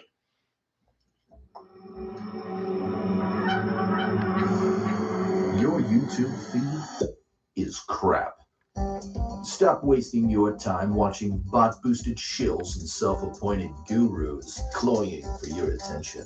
Instead, join the Gosslings interview live stream and podcast. The Gosslings, a dark-lit digital speakeasy of free thinkers. A super chat of radical truth-seeking wizards who eat trolls for second breakfast. Topics that'll make your mama's hair stand on end. Ideas that'll make your pastor's knees knock. Guests that will illuminate the hidden chambers of your mind. And interviews that strike down the darkness. Welcome to the Goslings. I'll tell you, we really would love to get you back in early May after the coronation, if you are available. Because we would be Charles so was honored. coronated on the 6th. Yeah, May 7th is a Sunday. May 7th, the next day is a Sunday. I don't know if you're if you're you available. may already be tied up that day, but Yeah. we're going to be watching the coronation. I think he chose May 6th to mock me. Did he? Yeah. Okay. And I won't go into why, but I'm quite Is that serious. your when I say birthday? Is That's that your not a birthday? joke. Oh, you I'm should. not saying. Okay. I think he chose that to mock me, but other people think it's because they can associate it with 666, right? Oh, sure. So Yeah. 5, 6, 23. You add up the numbers, you get 18 divided by 3, you get 666, 366. Yeah, there you go. I mean, who Yeah. knows, right? Who knows? But yeah. Maybe we can get you That's back on it. May 7th. That's why I That'd be picked that really date. cool to like right after the coronation, because we're probably going to have a lot of questions about We what will. see. Yeah. Yeah. That'd So be cool. Right, something to think so- about, buddy. Christ. American Cars, one of our Patreons, had asked, based on Charles' advanced age, can you provide a brief timeline of how you think things will play out and how fast it'll happen? Great He question. says, obviously, no one's going to hold you to this, but our friend, he likes to play the what if game, so to speak. And Well, your that friend goes. needs to start by watching our prior interview to see the evidence Charles is the Antichrist. It's unambiguous. So, first thing is, there's no possibility Charles isn't the Antichrist. And I have not given the evidence really in this interview for that. Go see the prior ones so that you can see that what I'm saying is on the level. Do that first. Brian, what's the Festival of Beltane? I don't know what that is. Second thing is, people ask, well, isn't he going to kick the bucket? He's so old. What are you going to do if he dies, right? What are you going to say then? Right. And my response to that is, well, he is going to receive a fatal wound and ostensibly Part see of him it. die. That's in Scripture, Yeah. Revelation 13. as the first beast. And the manner of the recovery from that will be so strange that the world will begin to follow after him. Presumably, it'll seem miraculous. At that point, he'll be possessed by the devil and become the second son of perdition of Scripture. The first was Judas, who was possessed by the devil, who went to betray Christ for the crucifixion at the midpoint of the crucifixion week. The Antichrist will go to betray the church in Israel at the midpoint of the tribulation week, or at the start of the Great Tribulation, when he recovers and is possessed by the devil. So, to your question, both his parents lived to be more than 20 years beyond his current age. Yeah. And his grandmother. So does that mean Charles probably has at least 20 years in him if the Lord doesn't kill him first? Yep. And cast him down to hell at Armageddon? Yes. Yeah. But of course, the Lord is going to kill him first. And I don't think that we have 20 years. So the first thing is he's not too old. Second thing is his parents outlived his current age by quite a bit. Third thing is he's already running the world behind the scenes. As I talk about in our prior interview and in some others, he's in control. He's already over the WHO, he's already over the WEF, he's already over the UN behind the scenes. He's over the whole global eco-fascist agenda. He's over the entire false Mideast peace process, which he personally initiated in 1987. So the people who are over the quartet are under him as his subjects. Even George Soros, the person who runs Soros's agendas, who runs Soros's businesses, his efforts to undermine societies, is a British subject of Charles. Oh, that's right. Yeah. Okay, we can go right down the line. It all sits under Charles. Yeah. So, having said that, timeline. First thing we're looking for is the covenant of Daniel 9:27. I had thought the Great Reset could be that because most of the world is signed on to it. It's under Charles. The Great Reset is. It's his agenda. If that were true, we'd have World War III breaking out already. And what happened in Ukraine would, in fact, be the start of World War III. And any day now, we'd be seeing war with North Korea and Iran. And I'd be surprised those wars haven't already started. Mm-hmm. So for those reasons, I don't think we're already in tribulation week. I think that covenant is yet to come, probably. We'll see. That's the first point. Second point is things that we'll see before we get to the Great Tribulation are the outbreak of World War III. North Korea and Iran are key to that. And I wrote my book, it's available now, called North Korea, Iran, and the Coming World War, where I lay out what happens and who the actors are who are involved with it and how it starts with North Korea and Iran. And of course, that turns into World War III very quickly. So that's all in that book. And there's a counterpart series coming to that called Israel, quote unquote, Peace and the Coming World War. The Great Tribulation is near. So one is Asian-centric, more or less, and European-centric, and the other is more Mideast centric. And the latter, that Israel, quote unquote, Peace and the Coming World War, is a multi-volume series that should come out hopefully this year, but it'll be retitled when it comes out. So there's that. After those wars occur, we see global famine. So all the things that we've talked about that lead to the collapse of the food production systems and global mass starvation, we've only seen a tiny bit of it so far. Yeah. What's coming, and people can see enough to see where it's going if they're thinking individuals and they listen to what I already shared in this program and understand that what the green agenda is about is not saving the climate, it's about killing humanity. Yeah. If they understand that, then they look at what's actually happening, everything will make sense. And it can happen quite quickly. So, I mean, really, really fast. It can happen really, really quickly. Yeah. So that being said, we'll see the things that are under the third seal, which include famine, and other things happening. And that'll be under it's roughly a seal per year. So roughly the third year of the tribulation week. By the time we get to the fourth horseman, the fourth year, and Charles is the fourth horseman. So let me share my screen one more time here. Can you see my screen or no? No. I'm doing it wrong. Okay, sorry. I did the wrong button. Wow. Here we go. And okay. So this unicorn on his heraldic achievement, his coat of arms, is actually pale green gray. It's not gray. It's not ashen per se. Yep. It's actually got a greenish hue. And in the printed cover of the book, you can't easily see that if you can see it at all, because the CMYK colors used for printing book covers ordinarily cuts that part of the color spectrum out, Yeah. so you don't see it. But in an RGB image of this coat of arms, this heraldic achievement, you can see it very clearly. It's the color of rotting human flesh.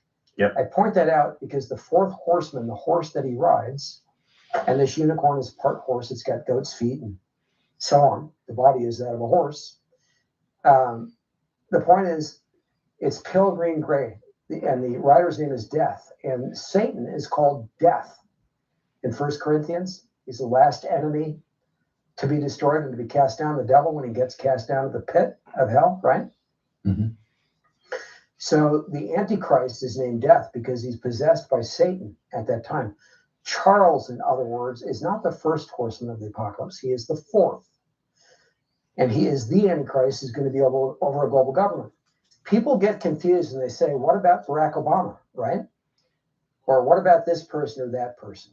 So let me come back to that very quickly here. I have in my available presentations on my YouTube channel, a presentation I gave in November last year. Let's just get past this little advertisement for a moment. I'll mute it. All right, this presentation right here, titled, Is King Charles III the Antichrist? Over multiple Antichrists.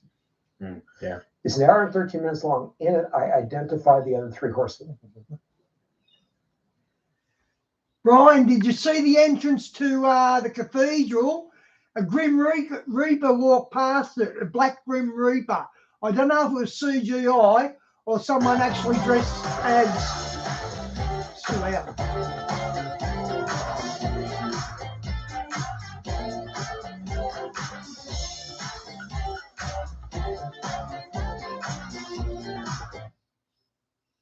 For the first three seals. Yeah. Obama and Biden are tied to the white horse. Yeah. Brian, do you reckon that was CGI or a real shadow person? I really think it was a shadow person. I show photographic proof. And I have another book coming that deals with the Yeah, I agree. First and third horseman. Okay, so here's the Obama where I dress him in the crown, the Stephanus, victor's crown, and so forth. This is the goddess of victory. At any rate, I go through the actual imagery and I show the actual white horse. The black horse of the third seal of the apocalypse is not black. That's a poor translation of the Greek text. It's actually a cerulean blue, dark blue horse that has huge. Oh, that dark blue horse on top of Denver Airport. Wow. Like you'd see in sunset, fiery red hues, gray hues, black hues, mixed with that cerulean blue. And in fact, it's the precise coloration of Lucifer. Yeah, there it is. This is the horse of the third seal of the apocalypse. Interesting. That's in Denver, right? Yep, Denver International Airport, baby. Yeah, there it is. I knew that. But there is another one made by the same artist, just like it, outside a university in Oklahoma. Not a lot of people know that, a college or university. It's situated in the breadbaskets of the United States, in other words. That's where they located it in both cases. Gotcha. Now, the rider of that horse has scales, right? Yeah. The rider of that horse is Anubis. And by the way, I presented this in 2010 for the first time publicly. So I've known for more than a decade about this. And at Denver International Airport, there was a point where they put this huge statue of Anubis. Oh, yeah. As if it had dismounted from Lucifer.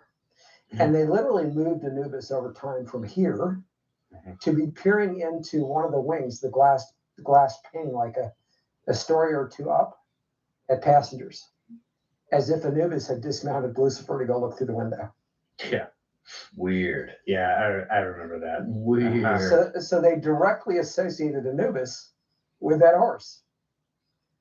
And about that.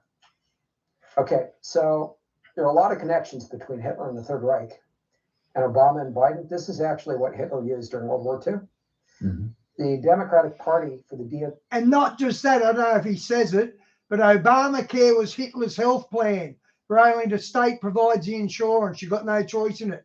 That's what Obamacare was all about, Hitler's health plan.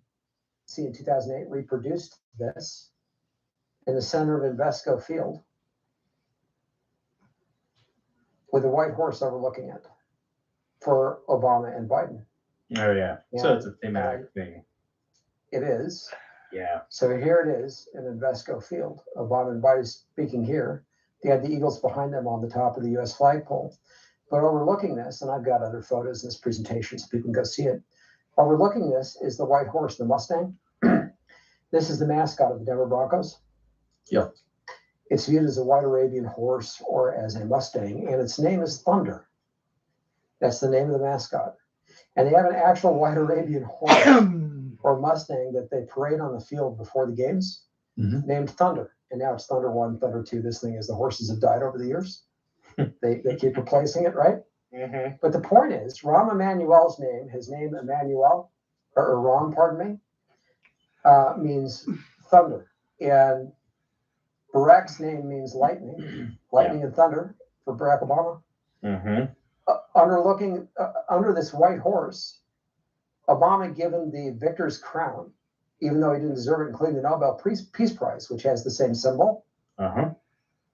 Okay, people have looked at that crown and the first seal since coronavirus and tried to take that coronavirus and say Corona crown. So the first seal is about the virus, as they think, right? What they don't understand is that the particular crown there for the first horseman in Revelation chapter 6 is not Corona, it's Stephanos. It's a completely different kind of crown. Mm-hmm. It's a victor's wreath, like what was won in the games in ancient Rome, ancient Greece, but also like a crown of thorns. And Obama was shown atop a white horse in artwork in relation to his run for president. He was shown atop a white horse wearing a Stephanos and also wearing at times a crown of thorns. And so you have, in other words, associated with this event, lightning, thunder, the white horse, the victor's crown, and other things that I go into in this presentation. And the point is, Obama wanted a third term, right? Can't legally have one in the United States. So he's on record on camera stating that he would be a president having a third term through a puppet. He'd be the puppet master behind the scenes. Yeah, we're living it. Yep. If he could. We're living it. Biden is that person, and Obama's the one actually running the show. Obama and his people behind the scenes currently. So right now, Big Mike. Yeah, I did that fishnet stocking sort of dress that Obama. I did see that. Very, very perverse. Yeah, I did see that, Bas. so long as Biden is in office, we could see this begin to take place. In other words, the fulfillment of the events under the first seal. And that's the point I'm driving at. So you asked for the events that are coming. We've got the things to come with the first seal, the things to come with the second, global war, World War III, the thing to come with the third, global famine. We've seen, I'll say, foreshadowings of it at this point. All of those things, we're seeing foreshadowings in the last couple of years, but we're getting closer and closer, like birth pangs. Yeah. Right? When they get closer and closer together till the time comes to the birth. And then we reach the Great Tribulation and what happens through the next 3.5 years. And then finally, at the end of the Great Tribulation, the actual birth, if you will, typologically. So, Big, small, shop it all interest free with a Latitude Go MasterCard credit card. The card made for shopping. Hybrid vans are the ultimate Australian travel accessory. Designed for outdoor living with the ease. Charles is the fourth horseman, but, pardon me, I do go into the other three, and I have a separate book coming on the first and the third that covers way more than I can go into in this presentation. I won't share everything because I've got some things no one else knows that'll be in that book, but there's only one little piece. It's much, much more extensive than that. And so the book deals with depopulation, transhumanism, and global enslavement of the survivors. But that isn't the full agenda. The full agenda is human replacement. with humanoids under the devil and fallen angels and so forth. Very much the same agenda that the fake aliens have. Yeah. And Wow. kind of merging those two agendas into one so that at the end of the day, there are no humans left on planet Earth, just humanoids worshiping the devil and his fallen angels. And yeah, making them their own god over Earth, if you will.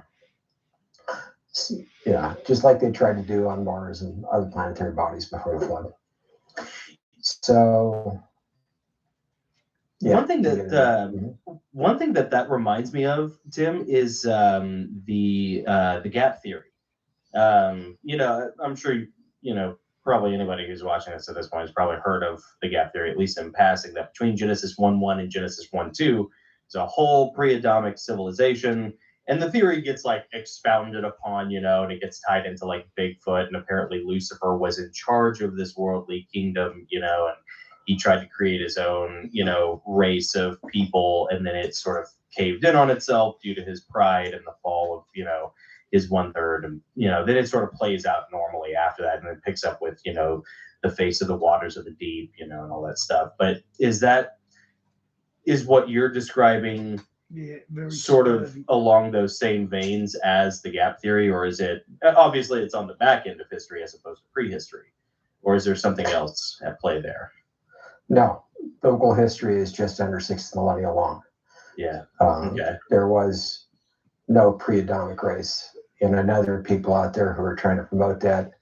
Ostensible Christians, some Christians, they're confused. There was no such thing, and all of the things that I show, and again, I'm coming along with real evidence. I'm not the guy who comes and says, "Oh, I think this is true."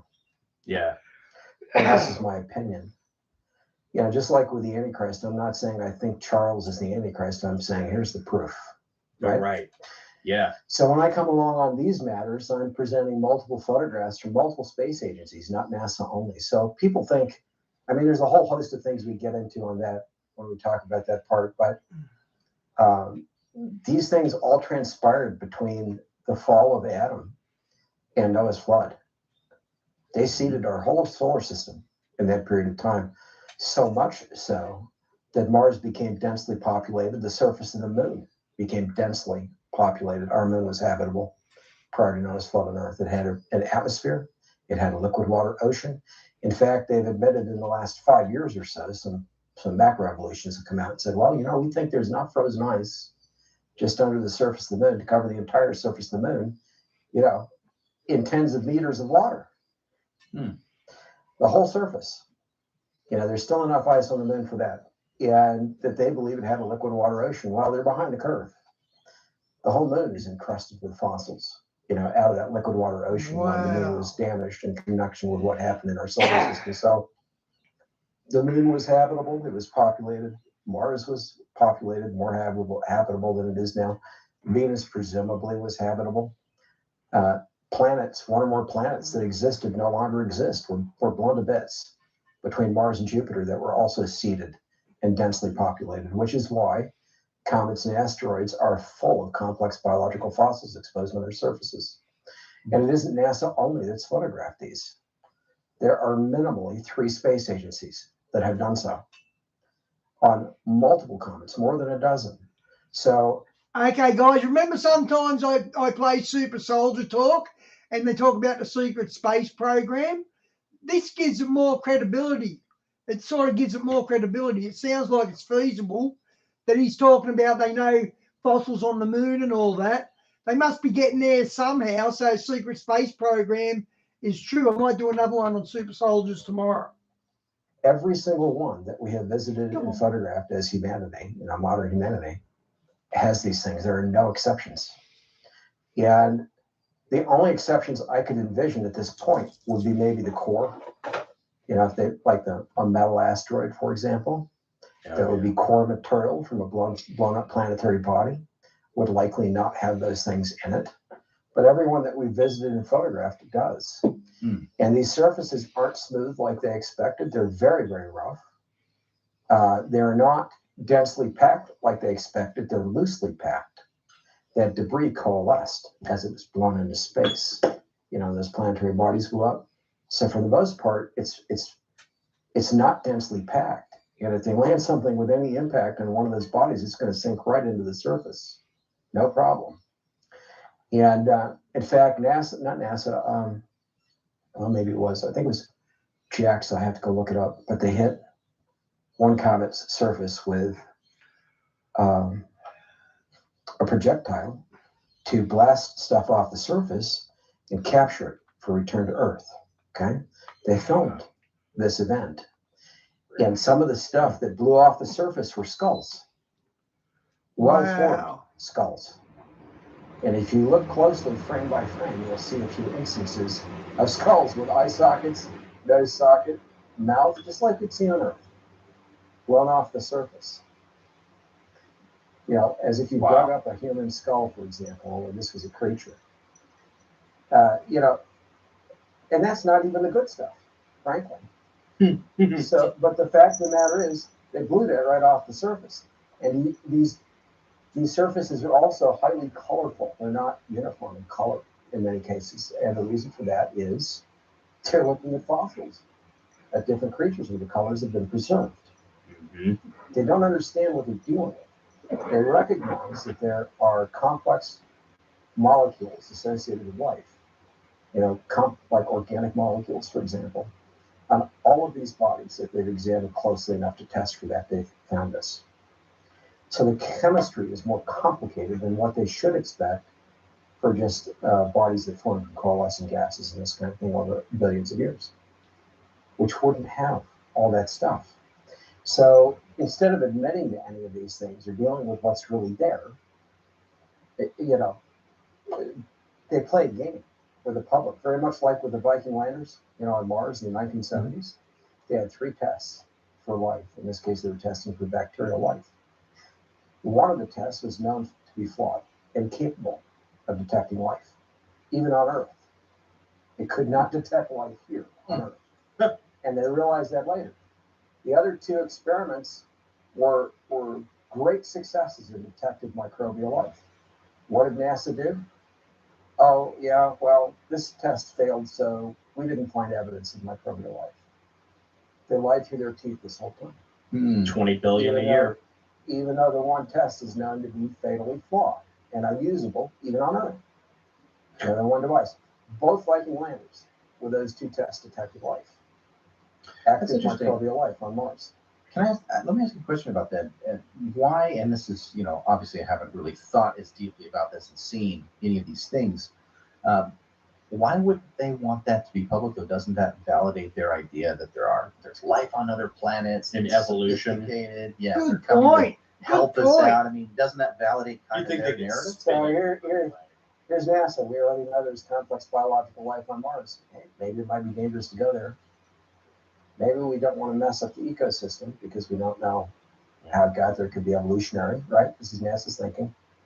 Maybe our budgets will be cut because now we can't justify spending all that money to develop the rockets and go to Mars. There are a whole host of political, quote unquote, reasons and budgetary reasons. They might want to just slow walk that for as long as they can get away with it. Maybe, yeah. And when you talk about complex biological stuff, same deal, and more so. When you get into it in comets and asteroids, well, that just blows their minds, you know, if they wanted to admit to any of that, because all of a sudden every claim for how our solar system formed by macroevolutionists over billions of years falls apart. Because comets and asteroids aren't building blocks like they claim in every single one of those models. Yeah, it's like a game of whack-a-mole that gets out of hand. Yeah. They can't control the narrative. I always wondered that about the asteroid belt, the Kuiper belt. Well, you know, the Oort cloud, for example, they can't even prove it exists. It's hypothetical.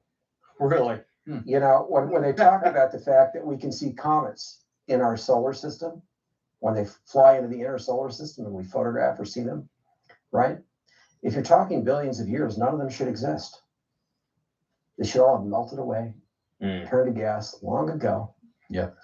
So how do they explain it? Oh, they're being replenished on a regular basis from the Oort cloud, which we can't see. Because it's too far out, you know, from Earth. We're not able to photograph it. It's like a child. In other words, builds a narrative.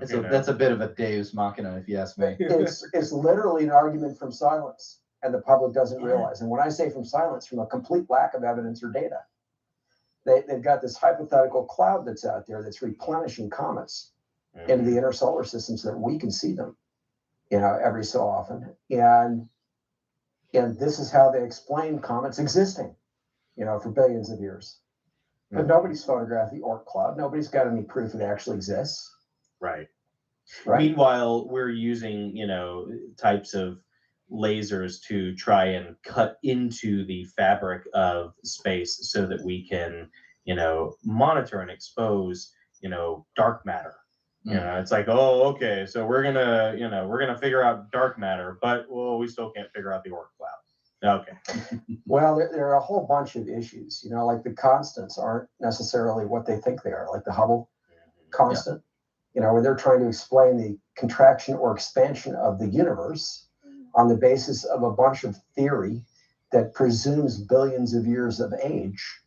Well, all kinds of things don't actually work in terms of the constants. So they're constantly messing with stuff.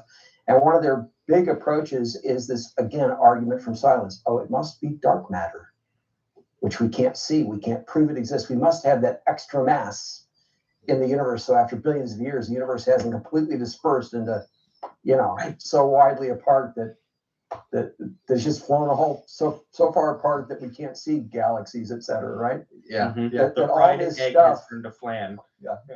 They're having to explain more mass to have greater gravity to keep things together over billions of years. And their explanation is an argument from silence. On the other hand, if you go with scripture, which indicates that we're only dealing with a solar system for sure, and probably a universe that's only thousands of years old, that God instantly more or less put into place, there's no contradiction. There's no problem. Right. And we know from scripture that the universe will fold up. It will collapse eventually, and God will replace it. He'll fold it up like a garment, and he'll make it new. The scripture tells us he will fold it up like a garment at some point, the universe. Wow. And make it new. So we know it will collapse at some point.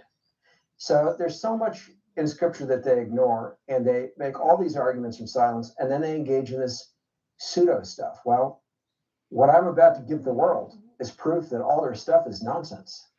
Because if you can't explain the formation of our solar system on the basis of billions of years, coalescing gases, if you can't use comets and asteroids as building blocks, suddenly there is no model. Yeah. You know what? I'm so glad you brought that up. We interviewed Mark Sargent, who is, a big flat earth guy. And one of the things that we kind of touched on with him, not to say that you're necessarily a flat earth guy, but I'm not, just to clarify, I'm absolutely not. Right. Understood. Yeah, but we talked about something with him that I think is relevant Yeah, I'm not a flat earther either. I'm a globus.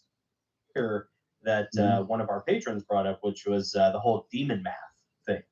That there is like, Hey, nice, good to see you. there is this almost like sorcerous mathematics that are implemented to sort of trick you into believing, this billions of years of, billions and billions of stars across the universe, and it's like, it's such like ridiculous numbers that like, okay, well, good luck proving or disproving any of it.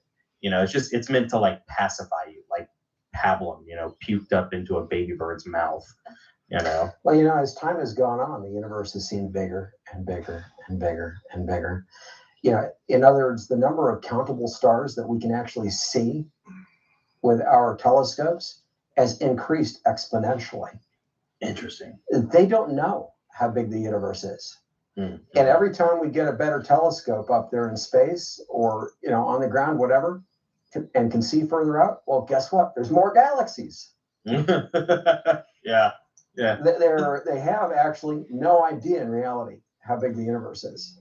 But then at the same time, entropy is one of those laws of the universe, that seems to justify a biblical model more than it does, an atheistic model of the universe. Okay, so when we talk entropy, we're talking the second law of thermodynamics.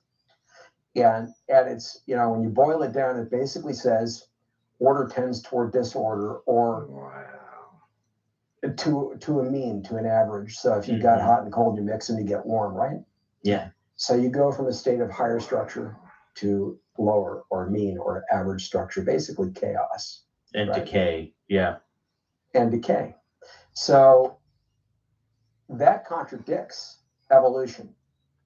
Without even getting into information theory, the notion that matter over time through any set of random processes can become organized in more complex ways rather than destroyed to be less organized over time through impacts, yada yada, at any level, you know, whether you're talking the molecular level or the macro level.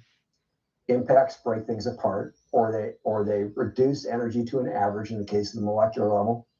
You're decaying and breaking everything down over time.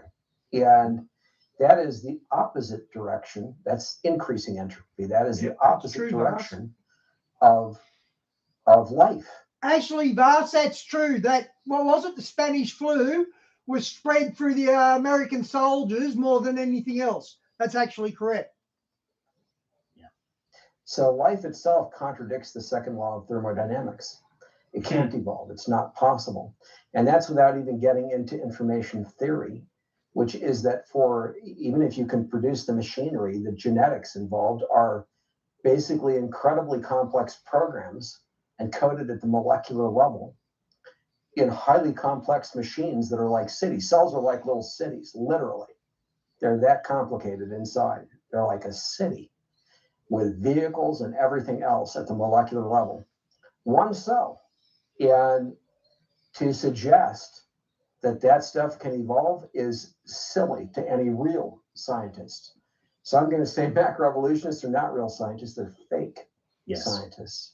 Yeah. And so when we talk about thermodynamics and all of this, when you get into information theory and you want to program something, look at the most complex programs man has devised, like an operating system like Windows 11 or OS 10 or whatever, right?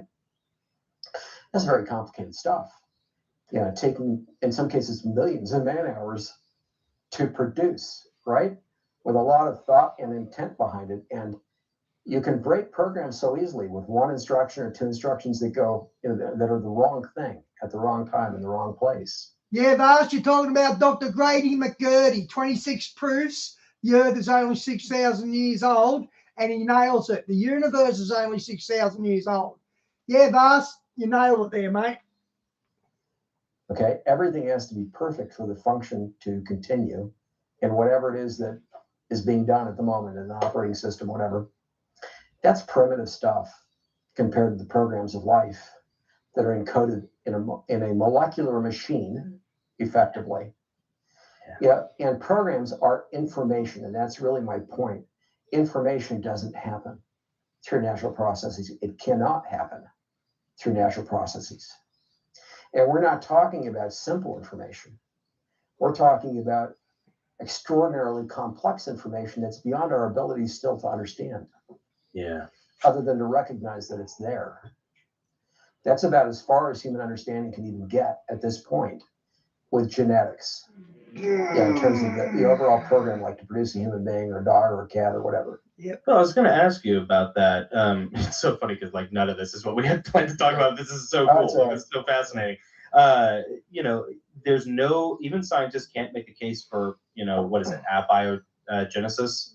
You know, they have to come up with, you know, strange theories that basically amount to, well, we think the primordial soup was struck by lightning, you know, but then on the other hand, you have epigenetics, you know, the idea that you can, you know, transfer information, you know, genetically through hereditary means and, you know, and behavioral patterns and all this stuff. And, you know, if both of those concepts seem like they're on shaky ground. And I don't know, how does that play into epigenetics are critical. Yeah. You know, for example, when we program in modern object-oriented languages, we have things like attributes. Yeah. That might go above a piece of code. And the attribute might tell a compiler how to deal with a piece of code. That would be the equivalent of epigenetics. So you could turn on or off a piece of code, for example, with something like an attribute. And that's, you know, you have attributes, properties, yada, yada. You got a whole bunch of stuff that goes on top of the code to control how the code executes. And even what piece of the code is on or off, okay? That's a primitive way for us to describe it, but epigenetics are like that. And it is heritable, in fact. Epigenetics can be used to de-age the human body. They're starting to figure that out Really? to reverse human aging. Ah. So, I mean, completely reverse it.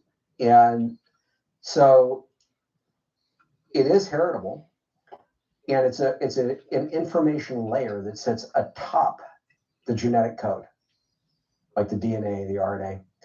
And it's all incredibly complicated, and they're only starting to figure some of these things out, right? Yeah. They even discover new tissues in the body that they didn't know existed every few years. New layers of cells. Wow. New organs they didn't know existed. What? They're still discovering things like that, even in the human body. So the point is, it's all tremendously complicated. And for, even with the simple stuff that we've known for decades and decades, to suggest that it evolved is honestly idiocy. Mhm. It's the definition of idiocy. It's the definition of willful blindness to God as creator. For example, a programmer, and I come from an IT background, has no excuse to think that life evolved. A programmer I knew if I read that link, a Catholic would come up, Diane. who thinks life evolved is an idiot and doesn't know what Yeah, not he said new organs. He did say that. programming is really about, to be honest. They might be able to go through the motions and program stuff, but the brain hasn't connected the reality to life. Yeah. They haven't added 2 + 2 together and realized 4. Oh, God exists. He's the creator. Mhm. Just like I have to build this program, it can't happen by itself. Well, So- and the numinous nature of the soul also, I mean, you want to talk about life, where does life come from? The breath of life, the spark of life, that's why Christians tend to be such champions for pro-life movements, Yep.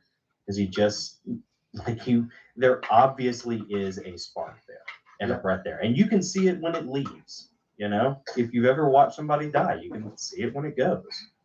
Well, there's a claim that the soul has a certain amount of mass. Yeah, what is it, 15 6 grams? grams. 6. Something like that? Yeah, I don't know what it is, but the claim is out there. It's They 6 claim that when the grams. body dies, a certain amount of mass exits the body. Yeah. I don't know what that is, right? Is it the air that was in the body?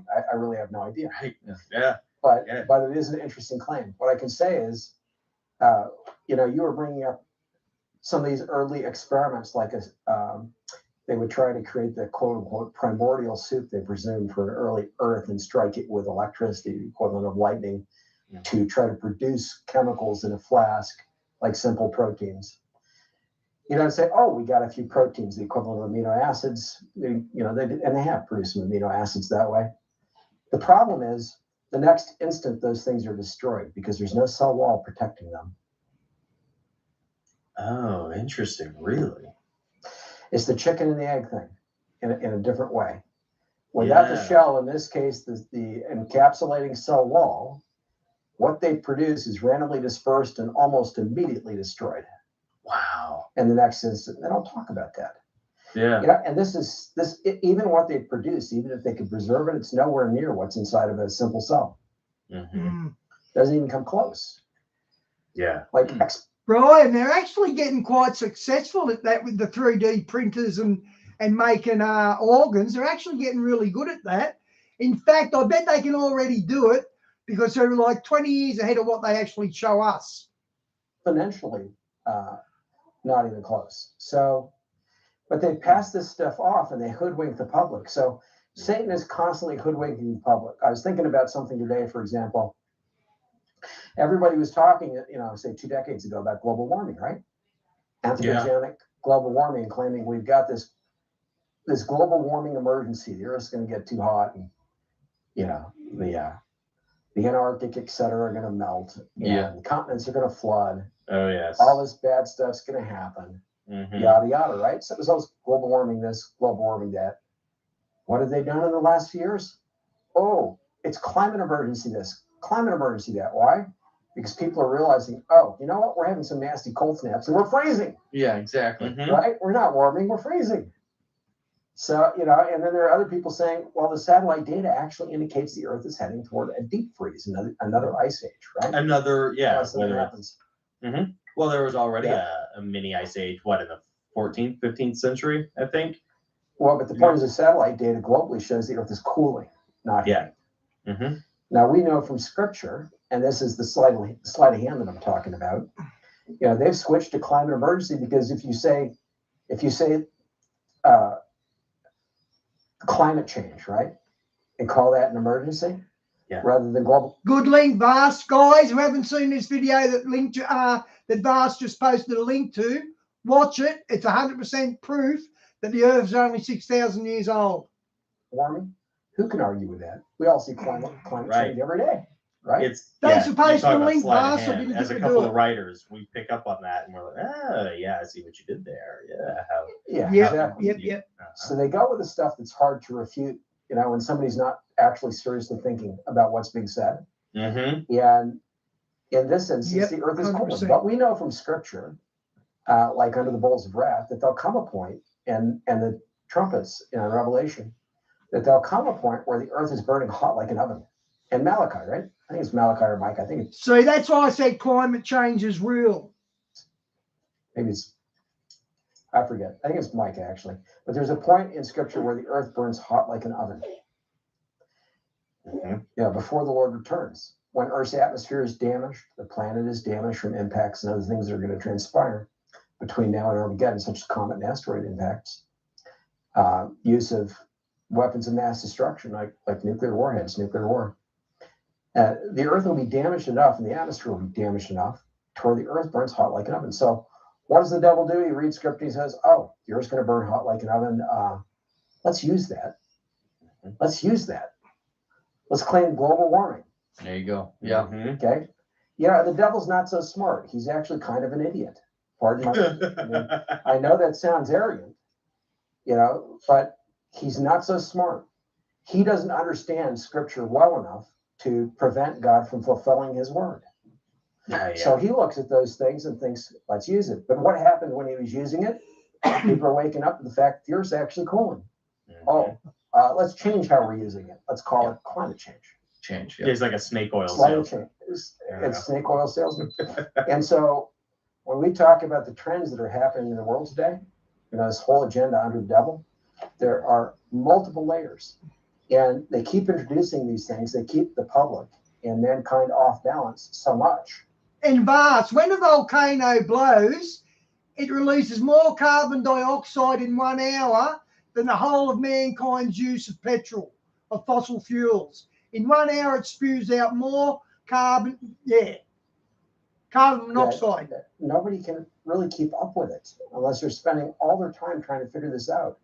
That's how it is for most people. So, well, let me ask you a question. And speaking of that, speaking of their measures, this is the banner under which they're like implementing all these ridiculous changes, the reset and everything else.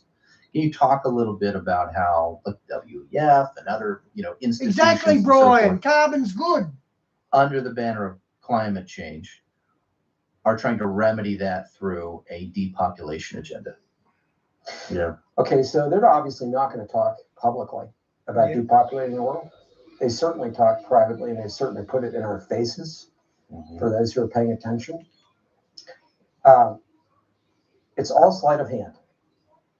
You know, it's like people say, look at their actions, follow the money. Pay attention to those things, not what they say, right? So they're out there saying, we want to save the world from climate change. And they're offering solutions, right? What's the solution? We need to transition to green energy. We need to get off fossil fuels, right? So we're going to tax carbon to reduce carbon emissions coming from fossil fuels. And then new things like methane and nitrogen, okay? So methane from cattle and other animals, humans produce some methane too. Nitrogen from farm animal excrement that runs into rivers or water tables, that kind of thing. Well, on the surface, that sounds, you know, possibly a little bit plausible. Like, yeah, methane is a greenhouse gas. Carbon can be a greenhouse gas, right? So they say these things to the public, and their solution is to offer a quick transition to green energy, to remove fossil fuels and coal and so forth from our grids. And they don't explain to the public what all this really entails. The public is left to think, oh, okay, that's where we're going, and to assume that it's even possible, okay? So we think that they want to save life. They want to save mankind right, from floods on coasts, that populations don't get displaced and have to move and this kind of thing, right? Mhm. That's what the public's left to think. And they've got school children now being indoctrinated in schools with climate change classes or curricula, scaring them, creating new psychological problems literally in children all over the world. And they're doing it on purpose, right? It's like the Hitler Youth. It's very much like the Hitler Youth, indoctrinated into what they want the party line to be, what they want the public to believe. So what's the actual reality and fruit of all that? Well, and who's directing it? Let's talk about that a little bit too. Yeah. All right, so people know about the World Economic Forum, the Great Reset. They heard Klaus Schwab talk about the Great Reset in his book by that title. Most people still don't realize that the Great Reset is actually Charles' agenda, that he personally announced the Great Reset from the World Economic Forum, not Klaus Schwab. Prince Charles did that. It's Charles' agenda, right? What is the Great Reset about? It's about, they call it the Fourth Industrial Revolution, and I'll come back to that. It's about more than just so-called climate change. Yeah. The thing most people are hearing about with it right now is climate change and reducing carbon footprint and enacting carbon taxes, right? Yeah. Yeah.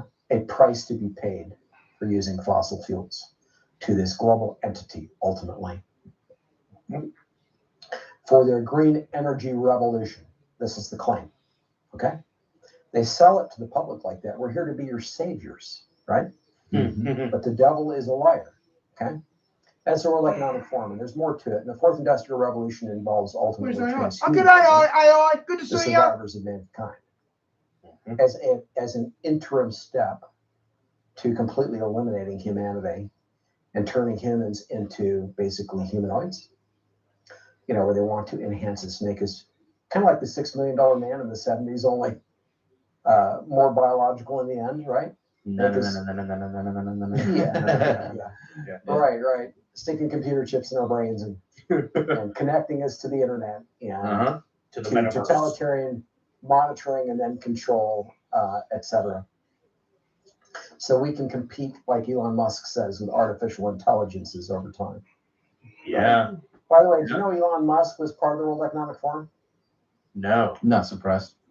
Yeah, one of their young global leader Stooges. participant types. I'm not You know, surprised. Musk is against some of their agenda. He's against depopulation.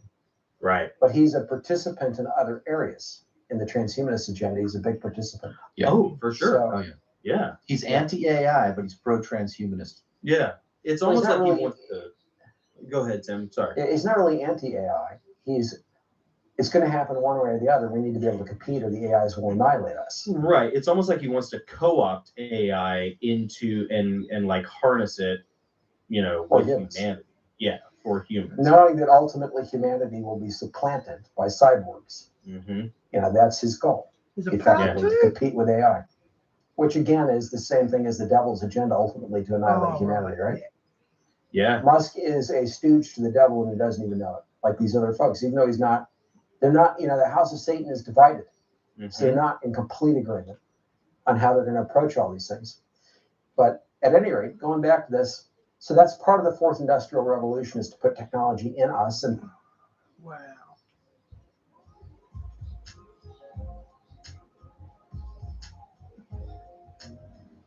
Yeah. What do you guys think, huh? Pretty good. Pretty cool for the first half. Yep. Not bad. Yeah. We're just starting to get into the real agenda now. We had to kind of wait till we were past a certain point that we know YouTube like listens to stuff for strikes. Now we can share some. Yeah. I didn't know that YouTube listens in for a while and then drops off. I didn't know that.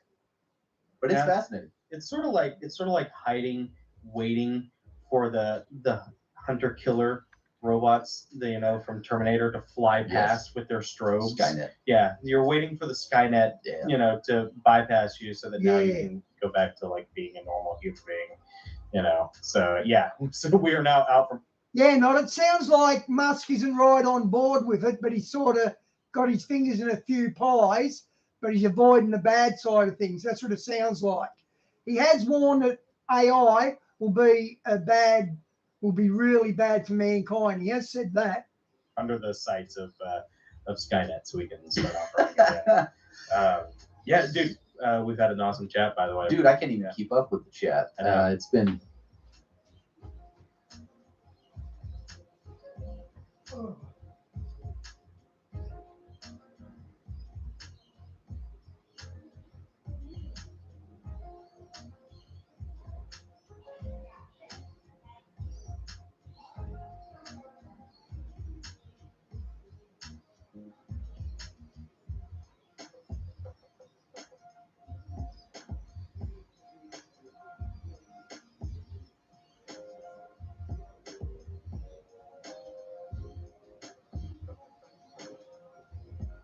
Okay, the sound's wrong or something.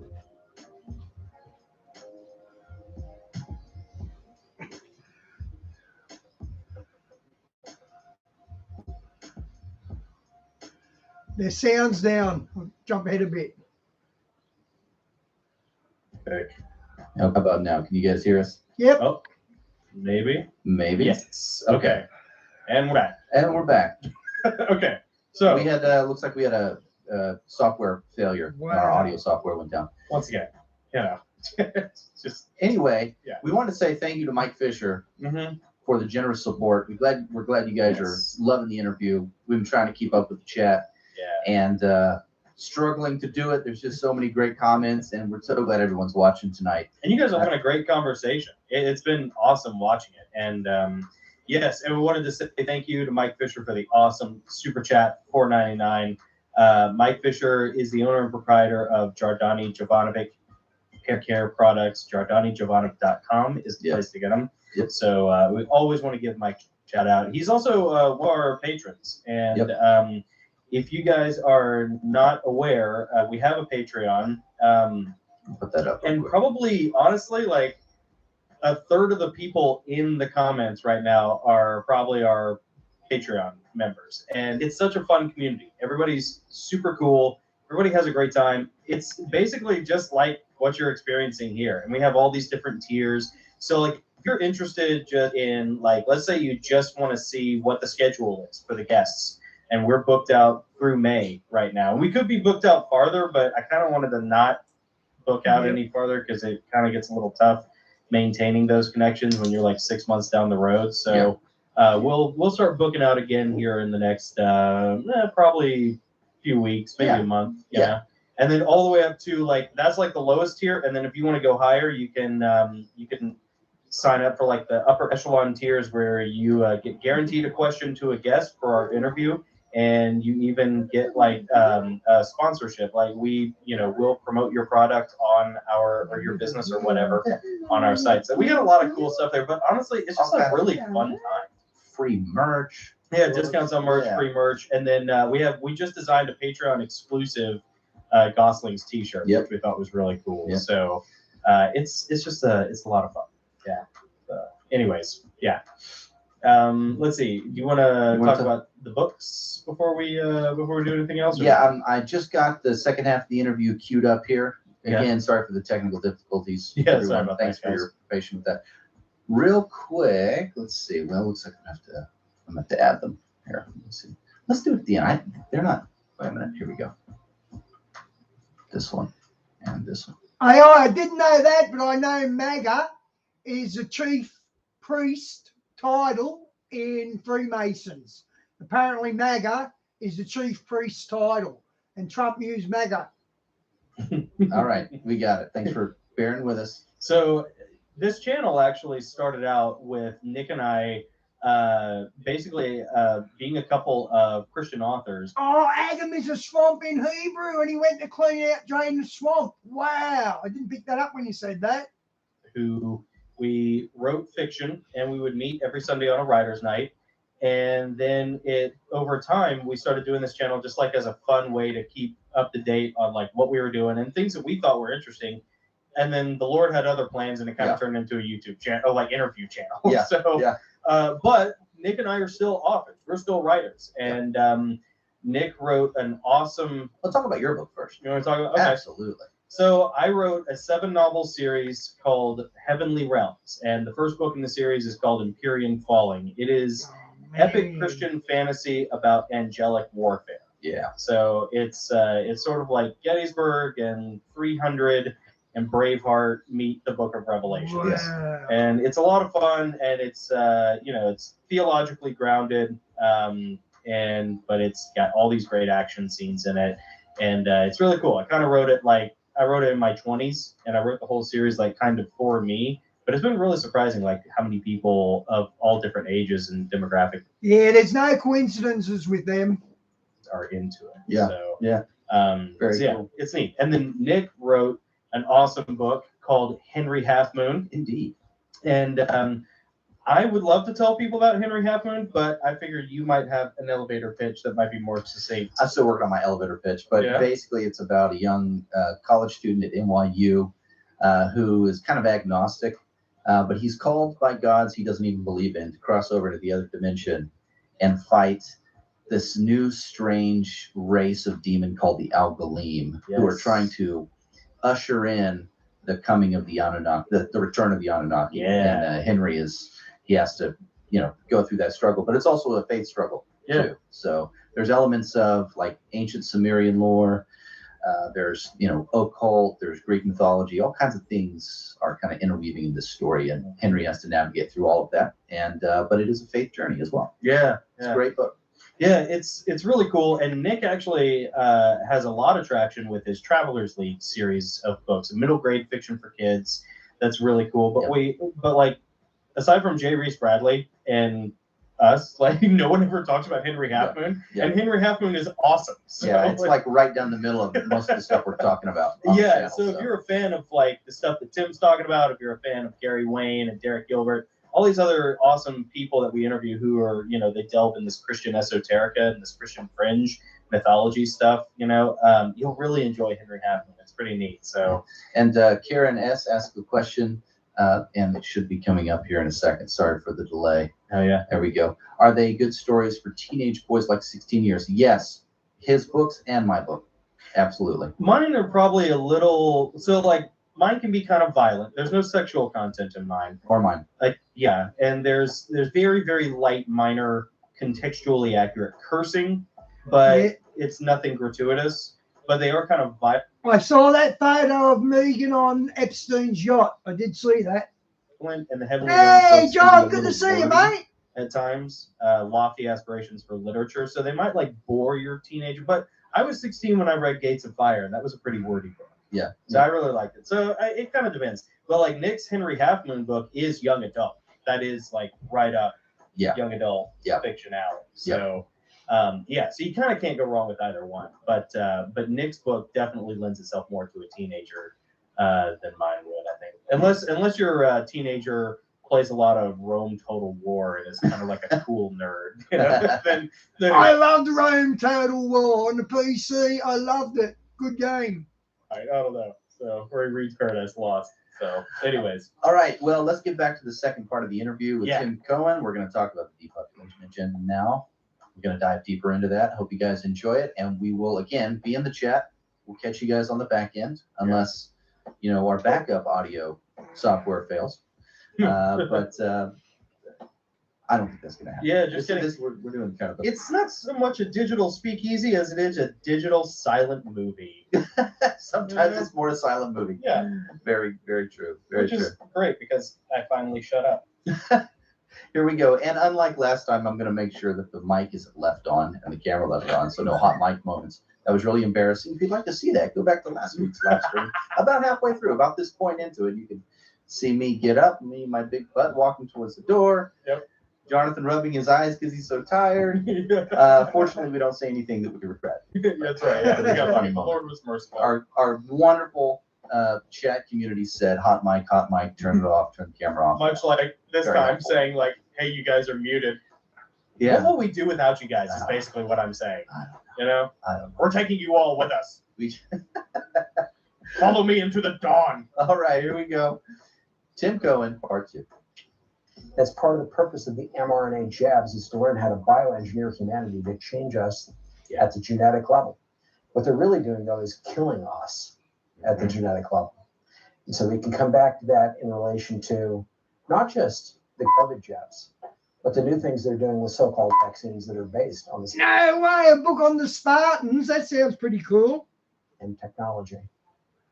Like they're putting it into the flu shots now. Oh, wow. Did you know that? I did not Same know that. technology, same What? users. They're putting mRNA in the flu shots? They're using that Correct. technology in the flu shots? They've just started to do that. Yep. Oh. Well, if you're See, going better Guys, this is only 1 month old. know what you're taking because you better know what you're taking because could be like those booster shots. Uh-huh. So I've never had a flu vaccination anyway. you cannot trust that what you're taking is what what you took as a child. Mm-hmm. You put it that way. Yeah, and you remember they changed the definition for vaccine. Oh, that's right. Yeah, Red Dead's one of the best games ever, isn't it, John? I like going in a saloon and playing online poker with other players. Sit down, have a few beers, and play poker with the boys. It's good fun. Hey, I didn't hear about They that. did that because the mRNA jabs aren't vaccines; they're gene therapeutics. Yeah. They're Yeah. meant to change us at the genetic level. But they're more than that. You can have, they think there's such a thing as helpful changes. There aren't. Mm-hmm. But on top of that, they're wrapping the mRNA in what are toxic chemicals that penetrate the entire body. They don't get stuck like a traditional vaccine in the muscle tissue and stop there to produce an immune system response that then becomes an immune system response that's systemic to the body. The traditional ones, they don't go throughout your whole body unless they accidentally stick it in the vein. Yeah. Okay, which they're not supposed to do. That's why they look for meaty muscle type areas to do that. Mm-hmm. Yeah. Like your shoulder, your hip, right? Mm-hmm. So, but the mRNA ones, because of the nanolipid particles that they use, which are basically a form of antifreeze that's toxic, with fatty stuff, because of what they're wrapping it in, it penetrates the entire body. And you know where it collects most? Arteries. Nope. The reproductive organs. Really? Yeah, I was going to The say ovaries that and as the a joke. testes. Oh, But- isn't that why there's been like reports of a spike in like ovarian cancer And sterility. I mean, that was like one of the first things they And talked about mis- when you know. Miscarriages, reduction in fertility, Mm-hmm. even comes to the breast milk and to Wow. children. So that some women have had their breast milk colors changed. Yep. The color of the breast milk from the shots. Wow. Wow. That's So the pretty point bad. I remember that. Wow. The point is, it's reducing the human population by stealth. Mm-hmm. Is it an accident if their goal is to reduce human population that these things are accumulating in the reproductive organs, even though they're penetrating the whole body, including the brain? Wow. Yeah, totally. Can that be an accident, or is it pre-planned? There's so many other things to it. But anyway, I digress. So when we talk about these agendas, we were talking about, climate change, right? Yeah. And the World Economic Forum. Mm-hmm. So Charles is over Klaus Schwab. Klaus Schwab is a knight of Charles. Not sure if I told you all that in our last program. Yeah. Yeah. Bill Gates is the knight of Charles also. One of the Knights of the Garter, I think you said. No, Right? It's a different no, order. they're just knights of the British Empire, KBE. Okay. People think the British Empire went away, right? Because now we have the Commonwealth. Right. Knights aren't KBC, Knights of the British Commonwealth, but KBE, Knights of the British Empire. Mm-hmm. Interesting. Now, there are knights in the orders of chivalry, right? Which is an even more select club, if you will, and generally restricted to royalty and certain politicians, like the Order of the Garter, for example. But there are other knights who are still under the British thumb, in this case, the monarchy's thumb. And that would be people like Klaus Schwab, Bill Gates, right? In other words, once they submit as a knight, the devil has influence over them through the British monarchy and other means. The reason I bring up Bill Gates is the World Health Organization, right? And I'm sure you've heard of the pandemic treaty that they're trying to develop through the World Health Organization to get all the nations signed on to it. Yeah. They want 197 nations to sign that treaty, and basically it gives sovereignty to the World Health Organization. And I'll come back to that in a moment. It isn't just about pandemics, like they're telling the public, right? Yeah. It's global health. Yep. That's kind of how they're defining it. It can include the climate, in other words. Hmm.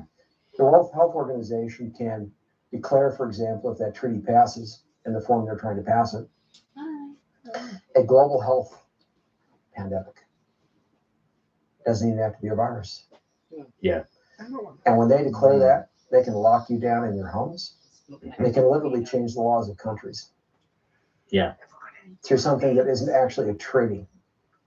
They're bypassing, for example, U.S. ratification of treaties, calling it an agreement. The Biden administration, by executive order, is trying to sign the U.S. onto that. And if they do it, by the time we fight it in courts, so much will have been destroyed in this country, it might be too late. Way too late. But the point is, Bill Gates funds the World Health Organization through the Bill and Melinda Gates Organization. He and the Chinese Communist Party, the CCP, are the two biggest funders of the World Health Organization. Who is over Bill Gates? Charles. Charles wants to take control of the world. Let's do it through the World Health Organization. Wow. Let's do it through the World Economic Forum. His knights are running those things. Yeah. How about the United Nations? The United Nations is built on public-private partnerships. A lot of people don't realize that. Interesting. It isn't just a supranational government in the making. The United Nations is built on public-private partnerships. Who has been promoting public-private partnerships as a new form of global governance for decades and decades? Charles has, to the whole world. I've heard Klaus Schwab use that term, mention public-private partnerships quite a bit recently. I think he said it at the last Davos meeting a couple months ago. All the time. He got it from Charles. Charles has been talking about it since the 1960s. Wow. Schwab founded the WEF, depending on the source you read, in 1970 or 1971. Just months or a little over a year after Charles' 1969 investiture as Prince of the Devil, Prince of the Red Dragon, Prince of Satan. You know, at the most widely viewed event in the history of the world at the time. Charles has been over the global environmental movement, you know, the eco-fascist agenda the whole time. Yeah. His father, Prince Philip, was largely over it prior to that, and throughout Charles' life until he died, still played a significant role in it. Now it's just Charles. And you can see William and Harry being groomed to be moved into those same positions later on. Yeah. Spouting the same propaganda their father and their grandfather did, and their father does, right? Yeah. They're being groomed to push all the same buttons in their public speeches, but they don't have the eloquence, they don't have the influence, they don't have the power that Charles has. They never will. So, but they're being groomed as if they would sit on the throne, you know, or as if the United Kingdom would continue. It won't. It will be destroyed as a nation, like most of the nations of the world. You know, by the time Armageddon is over, most of the nations on the earth will cease to exist. They'll be replaced by new nations after that because of the level of destruction that's going to take place. And there are specific nations, biblically, that will survive, you know, in reduced forms. Israel in an enlarged form, a few other nations, a very tiny number, in a reduced form. Yeah, and I can come back to that if you want to talk about those, but those are addressed in my Messiah History and the Tribulation Period series. But that being said, the United States, the United Kingdom, the European nations, they're all going away. Yeah. You know, Russia, China, they're all going away. So how close the do you Middle think East we are to nations that? are going away. Years. Not decades. Not decades. Well, Years. I don't think we have a decade to Armageddon at this point. Yeah, I'd be I highly agree. surprised if we did. Yeah. It's not impossible. I say the exact same thing. I'd be surprised if we're here in 10 years' time. Because I don't think the tribulation week has begun yet, the last 7 years, you know, which concludes with Christ's return and Armageddon and so on. I don't think that it's begun. I could still change my mind, you know, if we see the wars with North Korea and Iran, and I read that book, North Korea, Iran, and the Coming World War, Yeah. The Old Red Horse, and I can show a photo of that here in a minute. But if those wars were to start this year, I could still change my mind and say, okay, we must be in the second year of the tribulation week already. Where did I miss the start of the week, right? Yeah, sure. Because that corresponds to the second year, the second seal of the apocalypse. At least he's not too arrogant to learn new stuff. When those wars commence, and then of course World War III develops very, very quickly at that point, like almost overnight. So, you know, people look at Ukraine and say, well, World War III has begun, and you've got people all over the world saying that. You know, but in both the fake news media and the real news media, you got people all over the world, including a lot of Christians, saying, we believe World War III has already begun because of what's happening with Ukraine, right? Ukraine and Russia. Let me ask you, are we being bombed over here? Is anyone being bombed outside of Ukraine? Really? Yeah. No. This isn't a war, not yet.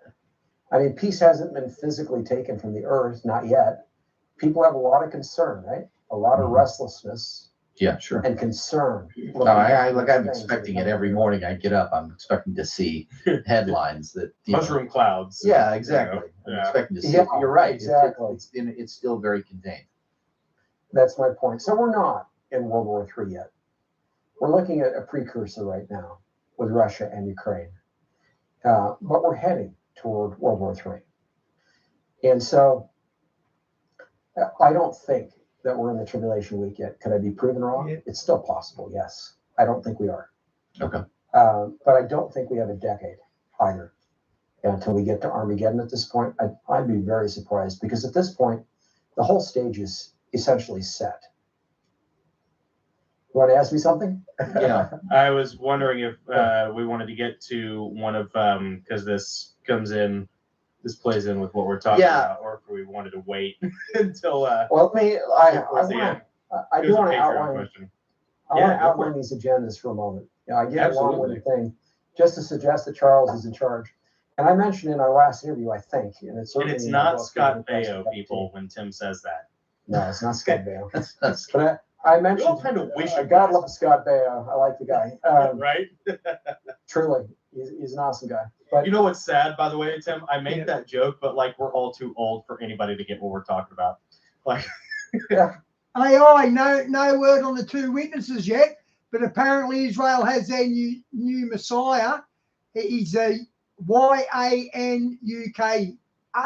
He's a Unaka. They've already found their Messiah. That's what they're saying. No one's gonna remember Charles in charge. I'm so sorry. Anyways, please continue. Yeah. So on the agendas, I talk about the UN and public-private partnerships. Yeah. The United Nations came out of the League of Nations. Mm. Right. The League of Nations came out of the Royal Institute of International Affairs primarily. Okay. The Royal Institute of International Affairs is also known as Chatham House. It's in London. Yeah. And it's headed by who? Charles. Wow. The British monarchy's been over it the whole time. So the British monarchy, in other words, was effectively over the creation of the United Nations, and before that, the League of Nations, is my point. Mm-hmm. There's a lot of influence behind the scenes that the British monarchy has, and now Charles, as the monarch of the United Kingdom, over the crown, even as Prince of Wales, had over the United Nations. So, and an example I like to give of that is the United Nations has a global security lecture series, right? Well, maybe not a lot of people know that, but they give a lecture on a regular basis on global security at the United Nations. Charles delivered the first lecture. He began the lecture series at the United Nations in person. He did that. He has talked about wanting a standing United Nations army, and this is in his biographies, some of them. He's stated he wants to see a United Nations standing army with himself personally as the commander of that army. Who's heard that? So my point is, it's one international entity after another that people look at for the New World Order, for global governance, right? Like the United Nations, the World Economic Forum, the World Health Organization now. And by the way, the WHO isn't just about totalitarianism and declaring the next pandemic and undermining your freedom of movement, like declaring lockdowns, for example, in your country or this kind of thing. They're about bringing in a global mark of the beast. Yeah. The vaccine so-called passports, which have QR codes, which, by the way, have 3 6s in them, the way that they're scanned. In the masking pattern, the 3 sets of nested squares. There are a series of masking patterns applied to read that code technologically. They're called masking patterns. One of those reads each of those sets of squares as 3 3 3 3, like 3 plus 3, 3 3, or 6 6 6. They hide this stuff in these codes. But the point is, they were trying during COVID to make it so you couldn't go in stores to buy or sell without presenting that passport, right? Mm-hmm. Yep. Without having it scanned in various places in the world, to limit your freedom of movement and transport without those passports, right? Mm-hmm. Well, the WHO can come in if they sign this treaty that the Biden regime is trying to stealthily bring down upon the United States, and other world leaders are trying to bring down upon their populaces. The WHO could go in and say, now everyone has to have something like this quote-unquote vaccine passport, only we'll call it a universal digital ID or something like that instead. And then the next step will be we'll tattoo it to your body, or we'll do that and stick a chip with it, in your hand or your forehead or something like that, right? So the point is, all of that is being conducted under who? Charles. This is what the audience needs to understand. He's at the top of the whole thing. Okay, so when people go and look at our former interview where I gave the actual evidence that he's the Antichrist spoken of in Revelation 13 as the first beast, his heraldic achievement, his coat of arms, has the literal imagery of that first beast of Revelation 13 on it. And let me just show quickly from my screen, and then I'm going to come back to my main point on all this. Right. I just want the audience to not be lost by this conversation. So, folks, see the prior interview with the Goslings, where I go into all of this, but briefly, this is the little horn of human eyes, the unicorn of human eyes of Daniel 7. The beast with feet like a bear, body like a leopard, mouth like a lion of Revelation 13, the first beast. The fiery red dragon that gives that beast his power, throne, and great authority, that per Revelation chapter 12 is also known as Satan himself, and as the serpent who deceived Eve in the Garden of Eden. This symbol around the neck of the red dragon, the neck of the unicorn, the neck of the beast with feet like a bear, body like a leopard, mouth like a lion, the neck of the corporate coat of arms or heraldic achievement right here. So it has its own head, the overall heraldic achievement. So this is the neck of it, if you will. This symbol around each of these beasts and this corporate beast is the label of the eldest son, or the label of the heir apparent, in this case, the label of the eldest son. And it specifically represents Charles. So in other words, this overall heraldic achievement, as well as the individual beasts on it, specifically represent Charles himself. So we showed that in the last interview. Then we talked about the name calculation, this right here, showing that the title, Prince Charles of Wales or Charles Prince of Wales, doesn't matter how you order it, in both English and Hebrew, Nasik Charles of Wales, works out to exactly 666 in both Hebrew and English. Wow. Mathematically, that's impossible. From a statistical perspective, it can't ever happen, but you're looking at it. It happened right here in two languages. So Charles has the name calculation in Hebrew and in English. And additionally, of course, he has the imagery. That alone is enough to identify him biblically as the Antichrist. And so let me stop my screen sharing here for a moment. The point I want to make is these agendas, right? They want to save the world, supposedly. Yeah. From the World Health Organization, save us from pandemics, and apparently also from climate change by calling it a global health emergency. And by that, they mean Gaia, Mother Earth. Mother Earth's health, not human health, nature's health. Okay. Yeah. The way they're defining it, and their definitions are frauds. Carbon, for example, is very good for nature. Oh yeah. Yeah. Oxygen is needed by us and by animal life, right? Carbon dioxide is needed by plant life. The more carbon dioxide we get in our atmosphere, at the rate that life on Earth produces it, including humanity, even with all our industrial base, does not overwhelm plant life. Instead, it makes plant life grow more. And plant life would become lush on Earth compared to how it is now if we had more carbon dioxide in the atmosphere. And we'd also have more oxygen. And what happens with more oxygen? Animal and human life, we grow larger, stronger, we live longer, we're healthier, there's less disease, in fact. That's one reason they give people oxygen when they've got bacterial infections, for example, is to help the body fight death and overcome it. It increases cellular energy and does other things in the body that is toxic to bacteria. So the point is, life on Earth would thrive with more carbon dioxide in the atmosphere. What they're producing is death, in effect, by reducing life on Earth, by this climate scam with reducing carbon emissions, this kind of thing. I mention that because when they're talking about transitioning to a green economy, here's the reality. The existing energy grids planet-wide, including in the United States, cannot begin, not even start, to accommodate the additional electricity that would need to be on those grids to power electric vehicles for charging. Yeah. It would take decades to build that out, not a few years, not a decade, but multiple decades. We're talking on the order of 30 to 50 years.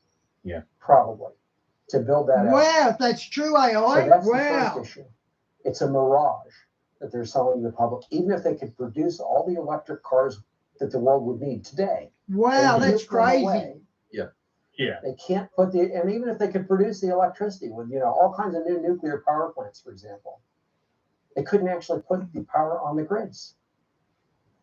Okay, so that should Wow. tell you right off the bat, how do they solve that? They eliminate the demand for the electricity. Mm-hmm. How do they eliminate the demand? Oh, well, we're going to come back to that. Okay. Mm-hmm. So that's the first thing. Second thing is China controls a lot of the rare earths, and the lithium and so forth. We don't have the industrial capacity to produce that stuff in the West. Even Russia doesn't have most of it. Really? China has a lot of it at this point. They've bought up our capacities. Even if we create a bunch of new functioning lithium mines and build all that out, plus start to mine our own rare earths and refine them and so forth again, that takes years and years and years to do. Yeah.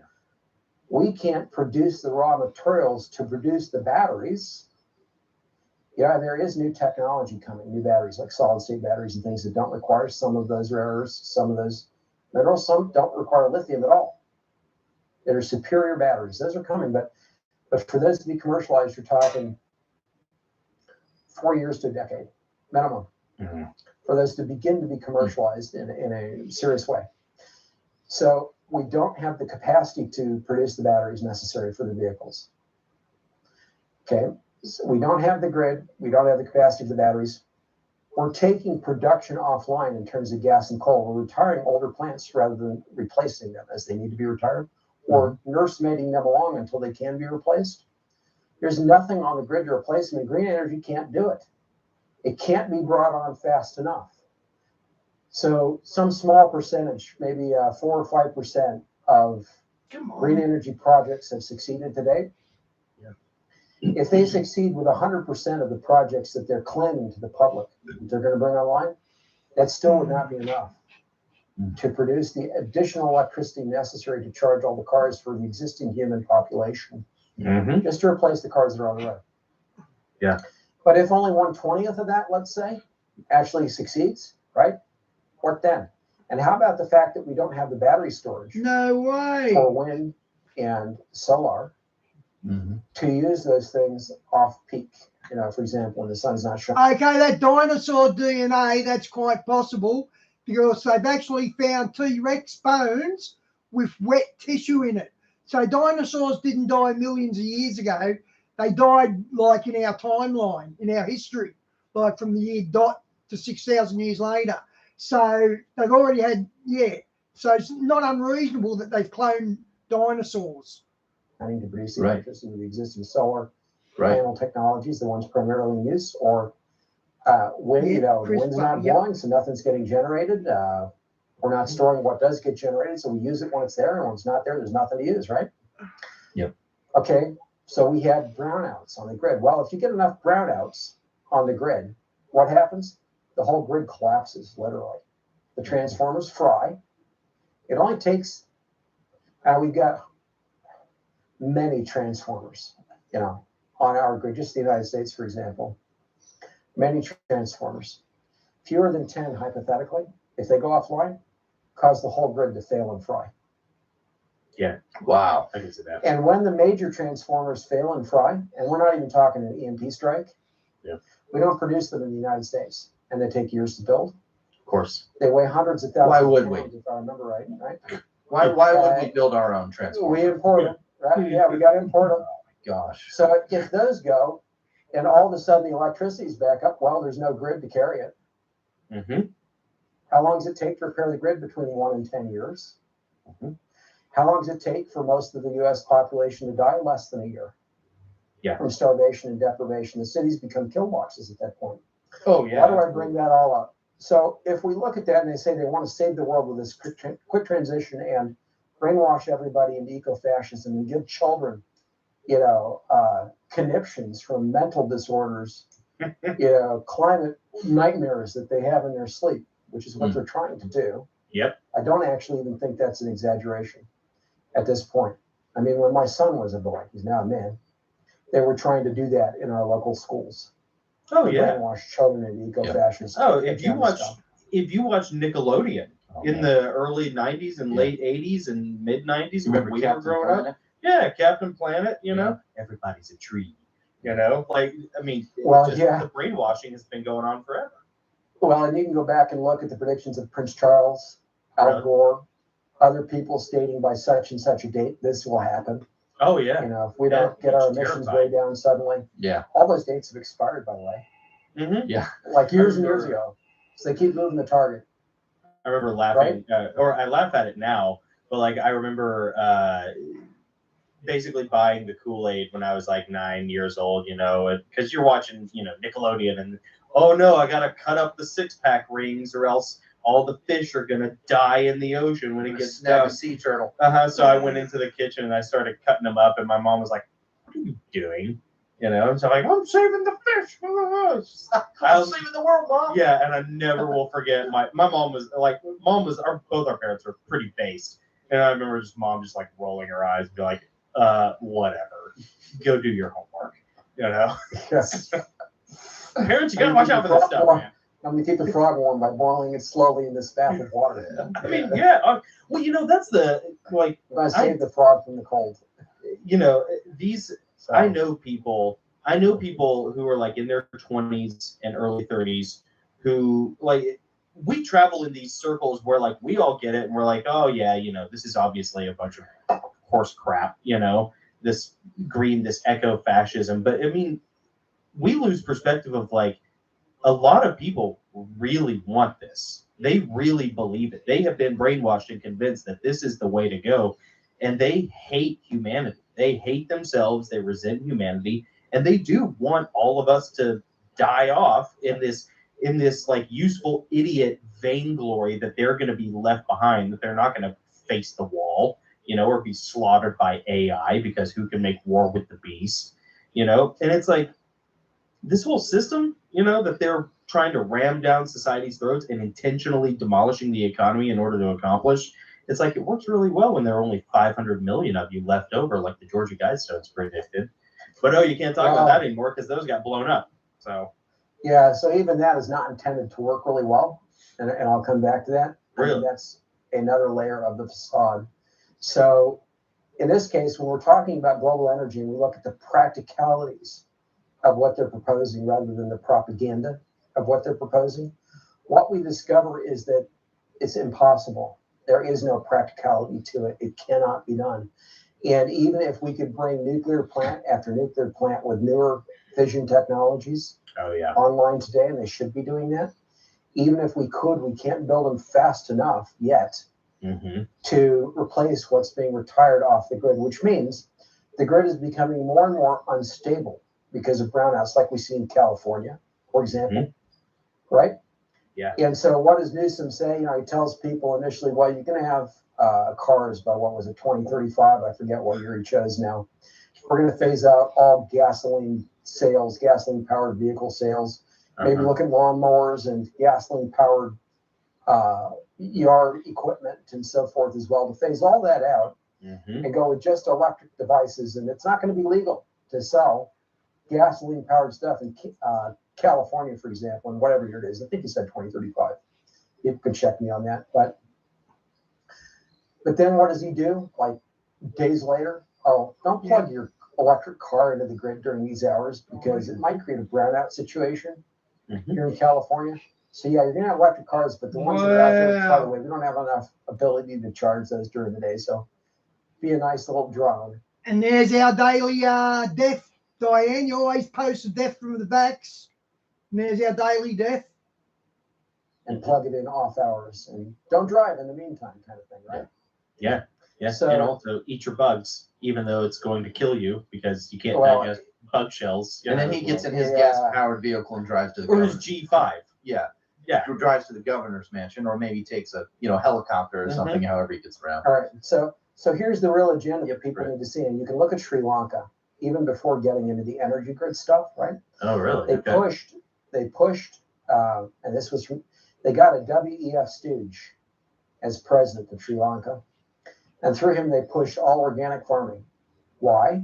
To eliminate artificial fertilizers that are based on nitrogen, for example, and natural gas as a way of eliminating fossil fuel usage. A lot of our artificial fertilizer requires natural gas to produce today. Yeah, that'll be good, John, because he's going to talk about King being crowned and the things he sees. So, yeah, we'll look forward to that stream, mate. And when they're not using that, they need to use, for example, the natural stuff produced from cattle, like the nitrogen runoff, the high nitrogen natural stuff from cattle and other animals. But what they discovered when they switched to their whole organic approach to try to save the environment is they literally couldn't produce enough food. Right. So while Sri Lanka was doing great, producing more and more for itself and starting to export more and more, and the economy was going up, this WEF stooge comes. Didn't they do that to Brazil as well? Along and says, I've got a better idea.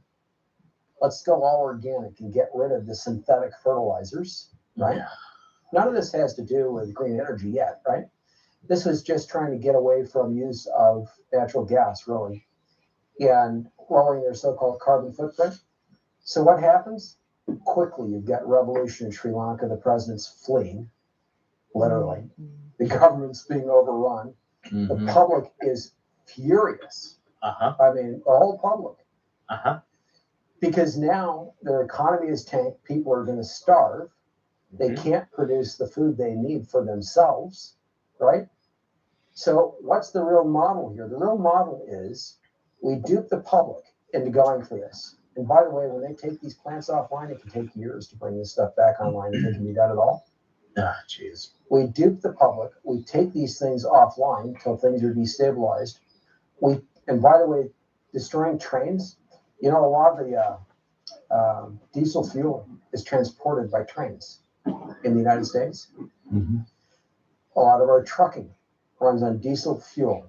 Yeah. Okay? To transport our goods.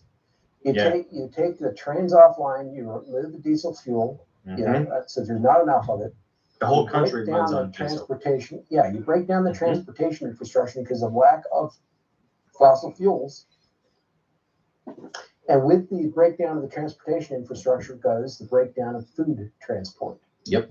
So even if you could produce the food, and I just explained that Sri Lanka couldn't by giving up, you know, synthetic fertilizers, for example. Even if you could produce the food, you can't transport it. Yes. What happens then? Cities starve. Yeah. All those archipelagos go under. You know, you bring up something that I was made aware of last year. Peter Zeehan's book, The End of the World is Just the Beginning, where he talks about that, how, like, you know, we're living in the last days of the American empire because America will run on diesel, just like you're talking about, Tim. Yep. And when diesel runs out, the whole infrastructure, doesn't matter what your solar plant is or your nuclear plant or your Tesla, all the infrastructure that undergirds everything is maintained by the transportation by diesel, including the food. So it's a great point you're making. And we've seen dozens and dozens of destructions of food processing plants. Yeah. We're seeing all these train derailments. We're seeing toxins released into the environment. Yep. Which, by the way, how many times has Diane posted links on the food production sites getting burnt down? Plenty of times. You think it happened in Palestine or Palestine, East Palestine? East Palestine. That was one of our Patreon questions, yeah, actually. That's one of our Patreon questions I wanted to ask. Yeah, I mean, that's a toxic cloud that has poisoned the soil, not just the water table, for tens, if not hundreds of miles around. So the food probably won't be safe to eat. Even the animals that can survive, and a lot of them are dying, right? The food won't be safe to eat. They've destroyed the ability to produce safe food in a significant area of the country with that. And now we're seeing more derailments, right? They're telling people shelter in place. They told people it was safe to stay where they are. In Palestine, you're going to see those people dying, you know, in the near future, in the next few years, from what's already been breathed in by them. And so my point is this: they're collapsing the energy infrastructure. That collapses the food infrastructure. And it isn't happening only in the United States. They're doing this throughout Europe. They're doing it everywhere they can in the world that they can get away with it. Same arguments, same stuff. Who's rebelling against it? China, Russia, some of the nations in the Middle East. So we have a thing called Mount Kosciuszko. It's the snowy mountains. We've got snow in Australia. on the border of Victoria and New South Wales. It's a full-on ski, what do you call it, a ski resort. There's a number of them. We actually get more snow than Switzerland, and not many realise that. Picking up to this, right? They're forming a new axis. Yep. So they're not all on board with it. So how do they solve that? How do the elites who are trying to depopulate the world? That's their real goal. Their goal isn't to save the environment. That's why they don't care about what happened in East Palestine. Mm-hmm. Okay, their goal isn't to save the environment. They know long enough period of time passes, life will take hold again, unless it's nuclear radiation, right? Yeah. And even then, they're not entirely sure. Like Chernobyl's got all these dogs with slight genetic changes, but the dogs look more or less normal. Yeah. Living around Yeah. Chernobyl. Can humans adapt like that? We don't know. Yeah. So the point is, they want to depopulate the world. If you understand that their goal is to kill you, and this is where I'm going to get into the real heart of the agenda. If you understand that their goal is to kill humanity off, almost all of us, and then take what remains, all of our assets, all of our land, etc., what hasn't been destroyed, and that's why they don't want warfare, to take what remains for themselves and then to enslave the surviving human population, then you're beginning to understand what they're really doing. So how do we know this is what they're doing? You can look at the additives in food. What do the artificial additives do? They reduce fertility. They I reduce didn't know sperm counts that. in males. Wow. They reduce fertility in women. You can look at all the microplastics in the environment, which have some of those toxins, as well as the chemicals in nonstick cookware that became so popular. What do all of those things do? They reduce fertility. Mm-hmm. And in some cases, they Wow. increase cancers. Yeah. Those microplastics that are throughout the environment now. In every single case, it doesn't matter what you look at. Every single thing you look at, they're reducing fertility and population growth. Why are they pushing sexual Satanism from the top down? Well, because sodomites don't reproduce. That's right. Yep. Lesbians That's exactly don't right. reproduce. Mm-hmm. And what you can't reproduce, you recruit. Yeah, and mutilated children and adults who become so-called transgenders, as well as Chemically lunatics, castrated. Yeah. and mental lunatics. Yep. They don't reproduce. Yeah. They shall And inherit the great- kingdom of hell. Yep. That is going to be this planet. They become great Fourth Reich Nazis, a lot of them, and I'm not exaggerating when I say that. I mean that exactly how it sounds. Yeah. They become the next version of Hitler Youth. Yeah. And you can see how they're behaving, right, toward pro-life centers and so forth. Yes. Antifa-fascists, BLM, communist BLM, terrorists, all of them. And the state Out there. sponsors.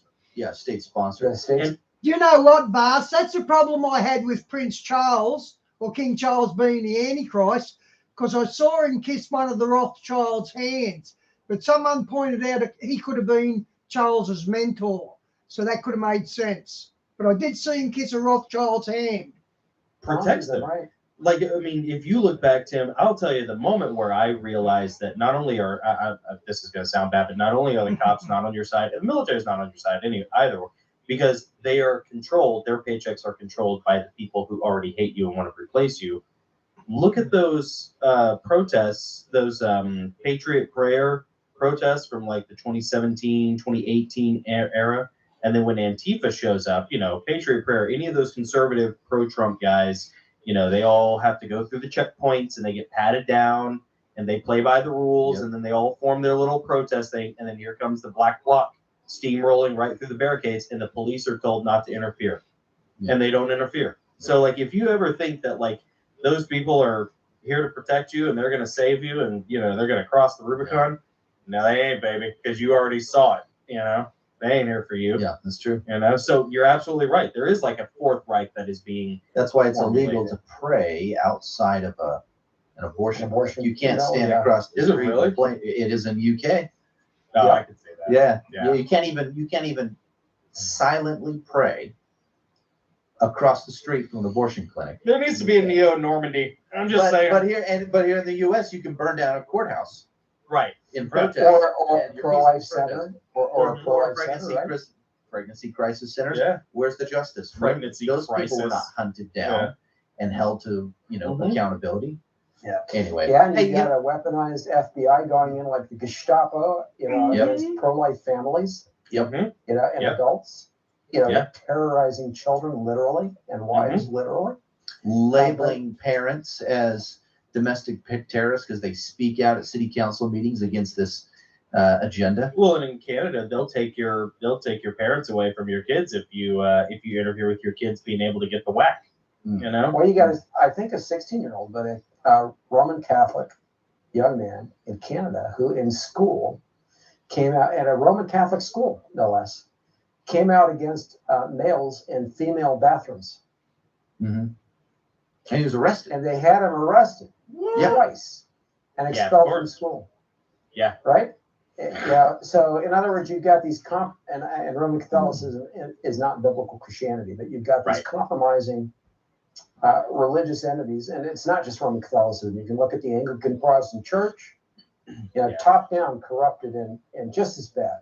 Tim Cohen, author of The Antichrist in a Cup of Tea, as well as North Korea, Iran, and the Coming World War, Behold a Red Horse, and also the Solar Apocalypse series, which is coming out. Check out your channel. And 37 other books. Yeah, 37 other two things. other multi-volume series and other books. There's a book on the Exodus coming that identifies all of the ancient major Egyptian participants in ancient Israel's history. There are some books not mentioned, so just rapidly, A Last Day's Polemic, a book on the Mark of the Beast, a book on the depopulation, transhumanist, and enslavement agenda. Nice. Some unenumerated volumes on the apocalypse. I got a whole book coming on the X-Files series, for example. Good. That really explains it because that confuses a lot of people, that series, but it's part of the Solar Apocalypse series. So some books like that, unenumerated volumes coming. Then, like I said, 3 multi-volume series in the Messiah History and the Tribulation Period series. But anyway, people can order the second edition of the Antichrist Cup of Tea now. We'll ship. Yeah. And a lot of everybody should. Coming. Everybody should order this book to support you and what you've been doing. And it's something that is 30 years in the making, man. People support you for that sort of thing. That's a lot of work. People don't know this. They assume I'm an author out there trying to make a bunch of money. Yeah. I've devoted hundreds of thousands of my personal resources to this. Those people have no idea. We're a couple of authors, and I'll tell you, you're lucky if you make zero. You don't get into the writing books game to make money. I give everything to this effort, and in fact, I invite people if they want to help put these books like the Antichrist and the Cup of Tea in the hands of pastors, church leaders throughout the world without charge. Come along with the money. I know there are Christians out there who have it, and we'll do it at no charge to all the pastors in the world. I invite people to contact Prophecy House and me to do that. Yes. So you heard it here first, folks. To all the other people who are making those comments, email him, and he will hook your pastor up. Tim Cohen, thank you for being here. We would love to get you back in May. Let's stay in touch. And, man, be well, and thank you. Yeah. Thank you. God bless. All right. Hey, if you guys have been enjoying this interview and you'd like to hear the rest of it, including some really down and dirty stuff that we're not allowed to say here on YouTube, head over to patreon.com/the Gosslings. We'd love to have your support there and share exclusive content with you. That's right. Keep it cool. And remember, these are interviews that strike down the dark. They do indeed strike down the darkness. Hang on, I might do one more, guys. Quick one. That's not a quick one.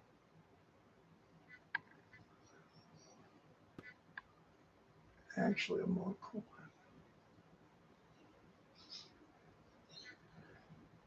one. So you can sizzle a sauce. Actually, guys, I'm going to hang up. I've got things to do. Okay, see you later, guys. God bless.